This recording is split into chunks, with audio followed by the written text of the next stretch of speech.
Good evening, one and all. First of all, sitting like this and talking is very new for us doctors. We are used to stand and talk like in conferences and also ಇದೊಂಥರ ಹೊಸ ಥರ ಅನಿಸ್ತಿದೆ. Since it's interactive session, I think it will be okay. Otherwise, ನಮಗೆ ಒಂಥರ add ಅನಿಸ್ತಿರುತ್ತೆ. ಹಿಂಗೆ ಕೂತ್ಕೊಂಡು ಮಾತಾಡೋದು usually ಅಭ್ಯಾಸ ಇರಲ್ಲ. ಲೈಕ್ ಮಾತಾಡುವಾಗ ಯೂಶಲಿ ನಿಂತ್ಕೊಂಡು ಮಾತಾಡ್ತಿರ್ತೀವಿ. So I am doctor Radhika. Ma'am ಹೇಳಿದಾಗೆ ಅಷ್ಟೊಂದು ಇಲ್ಲ. I have been in Mysuru for the past 20 years. MMCಲಿ MBBS ಮಾಡಿದಾಗಿಂದ. In Roopnagar we are there in past 3 years. So thank you for coming. Saturday evening free ಮಾಡ್ಕೊಂಡು ಇಲ್ಲಿ ಬಂದಿದ್ದೀರಾ ಅಂದರೆ ಎಷ್ಟು ಜನಕ್ಕೆ ಇದ್ರ ಬಗ್ಗೆ ಇಂಟ್ರೆಸ್ಟ್ ಇದೆ, ಎಷ್ಟು ಇದರದ್ದು. ಬಿಕಾಸ್ ಈಗ ಅದೇ ಮೇಡಮ್ ಹೇಳಿದಂಗೆ ನಾವು ಇಂಡಿಯಾದಲ್ಲಿ ಆಲ್ಮೋಸ್ಟ್ ಒಂದು 300-400 ಇಂಟರ್ನ್ಯಾಷನಲ್ ಪೇನ್ ಫಿಸಿಷಿಯನ್ಸ್ ಇದ್ದೀವಿ. ಮೈಸೂರಲ್ಲಿ ಅರೌಂಡ್ 5 or 6 ಪೀಪಲ್ ಇದ್ದೀವಿ. ಸೊ ನಮ್ಮದು ಏನು ಉದ್ದೇಶ ಅಂದರೆ ಇದ್ರ ಬಗ್ಗೆ ಜಾಸ್ತಿ ಅವೇರ್ನೆಸ್ ಕ್ರಿಯೇಟ್ ಮಾಡಬೇಕು ಅಂತ. ಯಾಕಂದರೆ ಜಾಸ್ತಿ ಜನಕ್ಕೆ ಇದೊಂದು ಫೀಲ್ಡ್ ಇದೆ, ಇದ್ರ ಬಗ್ಗೆ ಏನೋ ಸ್ಪೆಷಲೈಸೇಷನ್ ಏನೇನು ಮಾಡ್ತಾರೆ ಅಂತ ಇನ್ಕ್ಲೂಡಿಂಗ್ ಡಾಕ್ಟರ್ಸ್ಗೂ ಜಾಸ್ತಿ ಜನಕ್ಕೆ ಗೊತ್ತಿಲ್ಲ. ಸೊ ನಮ್ಮ ಮೇನ್ ಉದ್ದೇಶ ಅಂದರೆ ಇದ್ರ ಬಗ್ಗೆ ನಾವು ಅವೇರ್ನೆಸ್ ಕ್ರಿಯೇಟ್ ಮಾಡಬೇಕು ಅಂತ. ಸೊ ಇಷ್ಟು ಜನ ಬಂದಿದ್ದೀರಾ ಅಂದರೆ ಅದೇ ತುಂಬ ಖುಷಿ ವಿಷಯ. So thank you ma'am for giving this opportunity. ಮಲಮ್ ma'am, Roopa ma'am, for every one to recognise and ಈ ಥರ ಒಂದು ಟಾಕ್ ಕೊಡ್ಬೋದು ನೀವು ಅಂತ ನನಗೆ ಸಪೋರ್ಟ್ ಮಾಡಿದ್ದಕ್ಕೆ first of all I thank you everyone. So ನಮ್ಮದು ಫೀಲ್ಡ್ ಬಗ್ಗೆ ನಾವು ಯಾರು ಯೂಶ್ವಲಿ ನಮ್ಮನ್ನು ಎಲ್ಲಿ ಸಿಗ್ತೀವಿ, ಯಾರು ನಾವು ಅಂತ ಕೇಳಿದ್ರೆ ನಾವು ಇಂಟರ್ನ್ಯಾಷನಲ್ ಪೇನ್ ಫಿಸಿಷಿಯನ್ಸ್. ಯೂಶ್ವಲಿ ನಾವು ಹೆಚ್ಚಾಗಿ ಪೇಷಂಟ್ಸಿಗೆ ನಮ್ಮ ಹತ್ರ ಬಂದಾಗಲೂ ಕೂಡ, ಡಾಕ್ಟರ್ಸ್ ರೆಫರ್ ಮಾಡಿದಾಗಲೂ ಕೂಡ ಅವ್ರಿಗೆ ನಮ್ಮ ಹತ್ರ ಬಂದಾಗಲೂ ನಾವು ಯಾರು ಅಂತ ಗೊತ್ತಿರಲ್ಲ. ಆರ್ಥೋಪೆಡಿಷಿಯನ್ಸಾ, ನರೆಡ್ ಡಾಕ್ಟ್ರಾ, ಅಥವಾ ನೀವು ಮಸಾಜ್ ಮಾಡೋರಾ, ಫಿಸಿಯೋಥೆರಪಿಸ್ಟಾ, ಬಿಕಾಸ್ ನಾವು ಎಲ್ಲನೂ ಮಾಡ್ತೀವಿ. ಸೊ ಹಾಗಾಗಿ ಅವ್ರಿಗೆ ನಾವು ಯಾರು ಅಂತ ಗೊತ್ತಿರಲ್ಲ. ಸೊ ಬೇಸಿಕಲಿ ನಾವು ಅನಸ್ಥಿಷಿಯಾಲಜಿಸ್ಟ್ ಇರ್ತೀವಿ. ಅದಾದಮೇಲೆ ಕ್ರಾನಿಕ್ ಪೇಯ್ನ್ ಅಂದರೆ 3 monthsಗಿಂತ ಜಾಸ್ತಿ ಇರೋ ಪೇಯ್ನ್ ಬಗ್ಗೆ ಸೂಪರ್ ಸ್ಪೆಷಲೈಸೇಷನ್ ಮಾಡಿರ್ತೀವಿ. ಸೊ ನಮ್ಮದೇ ಪೇಯ್ನ್ ಕ್ಲಿನಿಕ್ಸ್ ಇಟ್ಕೊಂಡಿರ್ತೀವಿ ಅಥವಾ ಹಾಸ್ಪಿಟಲ್ಸಿಗೆ ಅಟ್ಯಾಚ್ ಆಗಿರ್ತೀವಿ ನಾವು. ಸೊ ಅಲ್ಲಿ ನಾವು ಪೇಷಂಟ್ಸ್ನ ನೋಡ್ತೀವಿ. ಸೊ ಯಾವ್ಯಾವ ಥರದ ಪೇಯ್ನ ನಾವು ನೋಡ್ತೀವಿ ಅಂದರೆ, ಈಗ ಹೇಳಿದಾಗೆ ನಾನು chronic pain more than 3 months ನಮಗೆ ಇರ್ಬೋದು. ಒಂದು 2 ದಿನ ತಲೆನೋವು ಬಂದ ತಕ್ಷಣ ಏನು ಮಾಡೋದು, ನನ್ನ ಕೈಲಿ ಏನಾರು ಮಾಡೋಕ್ಕೆ ಸಾಧ್ಯ ಇದೆ, ತಲೆನೋವು ಹೋಗುತ್ತಾ ಇಲ್ವಾ, ಇದೇ ಥರ ನಾನು ಲೈಫ್ ಲಾಂಗ್ ಇರ್ತೀನ ಅನ್ನೋ ಥರ ಸೆಲ್ಫ್ ಡೌಟ್, ಫ್ರಸ್ಟ್ರೇಷನ್ ಎಲ್ಲ ಶುರುವಾಗುತ್ತೆ. So just imagine more than 3 months, 6 months, 1 year ಈ ಥರ ಕಂಟಿನ್ಯೂಸ್ ಪೇಯ್ನಿಂದ ಸಫರ್ ಮಾಡ್ತಿರೋದು. ಕೊನೆಗೆ ಹೆಂಗಾಗುತ್ತೆ ಅಂದರೆ ಒಂದು ಪಾರ್ಟಲ್ಲಿ ಇಂಥ ಪೇಯ್ನ್ ಇರಲ್ಲ, ನೆಕ್ಕಿಂದ ಶುರುವಾಗಿರುತ್ತೆ, ತಲೆನೋವು ಬಂದಿರುತ್ತೆ, ಬ್ಯಾಕ್ ಪೇಯ್ನ್ ಬಂದಿರುತ್ತೆ. ಯಾರಿಗೆ ಹೇಳಿದ್ರು ನಿಂದೊಂದು ಇದ್ದಿದ್ದೆ, ನೋವು ಇದ್ದಿದ್ದೆ ಬಿಡು, ನಿಂದು ಯಾವಾಗಲೂ ಮುಗಿಯಲ್ಲ ಅಂತ ಹೇಳಕ್ಕೆ ಶುರುವಾಗಿರುತ್ತೆ. ಇವನ್ ಇಮಿಡಿಯೇಟ್ ಫ್ಯಾಮಿಲಿಯವರು ಇದನ್ನು ಹೇಳಕ್ಕೆ ಶುರು ಮಾಡಿರ್ತಾರೆ. ಸೊ ಪೇಷಂಟ್ಸ್ಗೆ ಏನಾಗುತ್ತೆ ಅಂದರೆ, ಸೊ ಯಾರಿಗೆ ತೋರಿಸ್ಬೇಕು ಇದನ್ನು ಅಂತ ಗೊತ್ತಾಗಲ್ಲ. ಸೊ ಅದಕ್ಕೆ ನಮ್ಮದು ಅವೇರ್ನೆಸ್ ಪ್ರೋಗ್ರಾಮ್ದು ಮೇನ್ ಉದ್ದೇಶ ಅಂದರೆ ಇದು, ಯಾರ್ಯಾರು ನಮ್ಮ ಹತ್ರ ತೋರಿಸ್ಬೋದು ಅಂತ. ಎನಿ ಕ್ರಾನಿಕ್ ಪೇನ್, ತಲೆಯಿಂದ ಕೆಳಗವರೆಗೆ ಬಂದಂಗೆ ಹೆಡ್ಏಕ್ ಇರ್ಬೋದು. ಸೊ ಎಷ್ಟು ಜನ ಇಲ್ಲಿ ಮೈಗ್ರೇನಿಂದ ಸಫರ್ ಮಾಡ್ತಾ ಇದ್ದೀರಾ? ಸೊ ಎಲ್ರಿಗೂ ಹೆಂಗಿರುತ್ತೆ ಅಂದರೆ, ತಲೆನೋವು ಅಂದ ತಕ್ಷಣ ಮೈಗ್ರೇನ್ ಅಂತ ಇರುತ್ತೆ. But all headaches are not migraine. ಯಾರಾದ್ರೂ ನೀವು ತೋರಿಸಿದ ತಕ್ಷಣ ಹೇಳ್ತಾರೆ ಅದು ಮೈಗ್ರೇನ್ ಇರುತ್ತೆ ಅಂತ. ಬಟ್ ತಲೆನೋವನ್ನು ಕೂಡ ತುಂಬ ಥರದ ತಲೆನೋವುಗಳಿರುತ್ತೆ. ಸೊ ಎಲ್ಲ ತಲೆನೋವುಗಳು ಮೈಗ್ರೇನ್ ಅಲ್ಲ. ಟೆನ್ಷನ್ ಹೆಡ್ಏಕ್ ಇರುತ್ತೆ, ಹೋಲ್ ಬ್ಯಾಡ್. ಎಷ್ಟೋ ಜನ ಬಂದಿರ್ತಾರೆ ನಮಗೆ ಮೈಗ್ರೇನ್ ಅಂತ ಹೇಳಿದಾಗ, ನಾವು 20 ವರ್ಷದ ಮೈಗ್ರೇನ್ ಟ್ರೀಟ್ಮೆಂಟ್ ತಗೋತಾ ಇದ್ದೀವಿ, ಕಡಿಮೆ ಆಗಲ್ಲ ಅಂತ. ಅವ್ರಿಗೆ ಆ್ಯಕ್ಚುಲಿ ಮೈಗ್ರೇನ್ ಇರೋದೇ ಇಲ್ಲ. ಸೊ ಆ ಡಯಾಗ್ನೋಸಿಸ್ ಮೋಸ್ಟ್ ಇಂಪಾರ್ಟೆಂಟ್ ಇರುತ್ತೆ.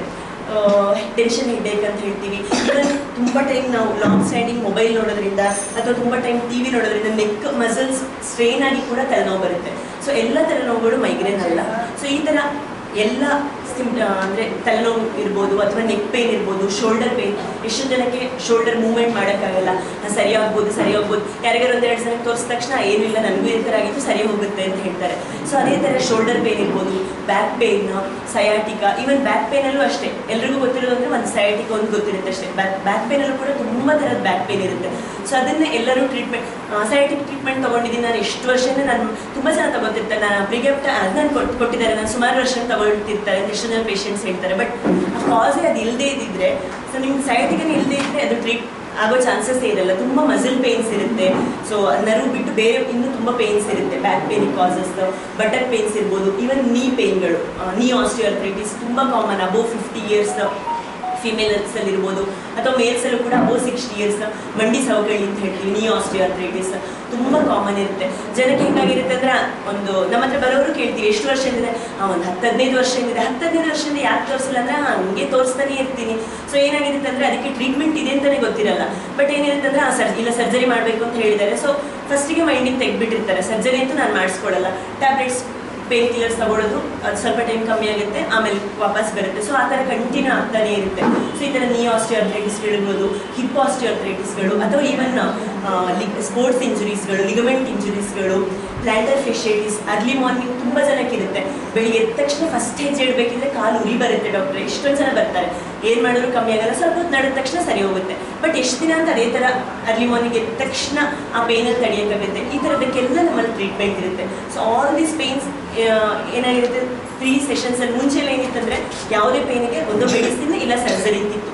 ಈಗ ಒಂದು 7 to 10 ಇಯರ್ಸಿಂದ ನಮ್ಮದು ಫೀಲ್ಡ್ ಇಂಟರ್ನ್ಯಾಷನಲ್ ಪೇನ್ ಮೆಡಿಸಿನ್ ಬಂದಾಗಿಂದ ಸೊ 3 ಡಿವಿಷನ್ಸ್ ಮಾಡ್ತೀವಿ. First medications, physiotherapy, exercise, last surgery. So in between ನಮ್ಮದು ಇಂಟರ್ನ್ಯಾಷನಲ್ ಪೇನ್ ಮೆಡಿಸಿನ್ ಅಂತ ಹೇಳ್ತೀವಿ.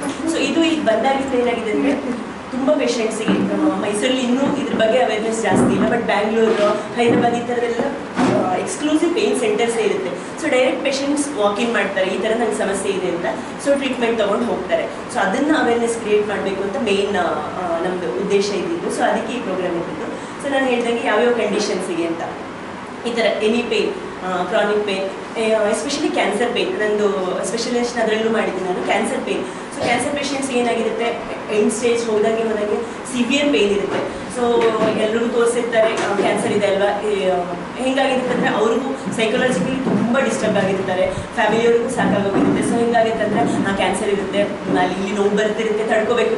ಬಟ್ ತಡ್ಕೋಬೇಕಾದ ಅಗತ್ಯ ಇಲ್ಲ, ಅದಕ್ಕೂ ಕೂಡ ಮ್ಯಾನೇಜ್ಮೆಂಟ್ ಇದೆ. At least their last days, palliative medicine ಅಂತ ಹೇಳ್ತೀವಿ, ಅಟ್ಲೀಸ್ಟ್ ಅವ್ರ ಲಾಸ್ಟ್ ಡೇಸಲ್ಲಿ they can live a peaceful life. Recently ನಂದು 1 month ಬ್ಯಾಕ್ 2 ಜನ ಪೇಷಂಟ್ಸ್ ಡೆತ್ ಆದ್ರೆ ಅನ್ನೋಕ್ಕಿಂತ ಅವ್ರ ಫ್ಯಾಮಿಲಿಯವ್ರು ಫೋನ್ ಮಾಡಿ ಹೇಳಿದಾಗಲೇ ಅವರು ಏನು ಹೇಳಿದ್ರು ಅಂದರೆ ಸದ್ಯ ಅವ್ರು ಕೊನೆಯವರೆಗೂ ಕೂಡ ಒಂದು ಸ್ವಲ್ಪನೂ ಪೇಯ್ನ್ ಇರಲಿಲ್ಲ, ಲಾಸ್ಟ್ 3 months ನಿಮ್ಮ ಹತ್ರ ತೋರಿಸಾಗಿಂದ ಸ್ವಲ್ಪನೂ ಪೇಯ್ನ್ ಇರಲಿಲ್ಲ, ಪೇಯ್ನ್ ಫ್ರೀಯಾಗಿ ಡೆತ್ ಆದರು. ಇಲ್ಲಾಂದರೆ ಆ ಪೇಯ್ನ್ ನಮ್ಗೆ ನೋಡೋಕ್ಕಾಗ್ತಿಲ್ಲ, ಮರ್ಮ ಲಾಸ್ಟಲ್ಲಿ ಒದ್ದಾಡ್ತಾ ಇದ್ದಿದ್ದು ನೋಡೋಕ್ಕಾಗ್ತಿಲ್ಲ.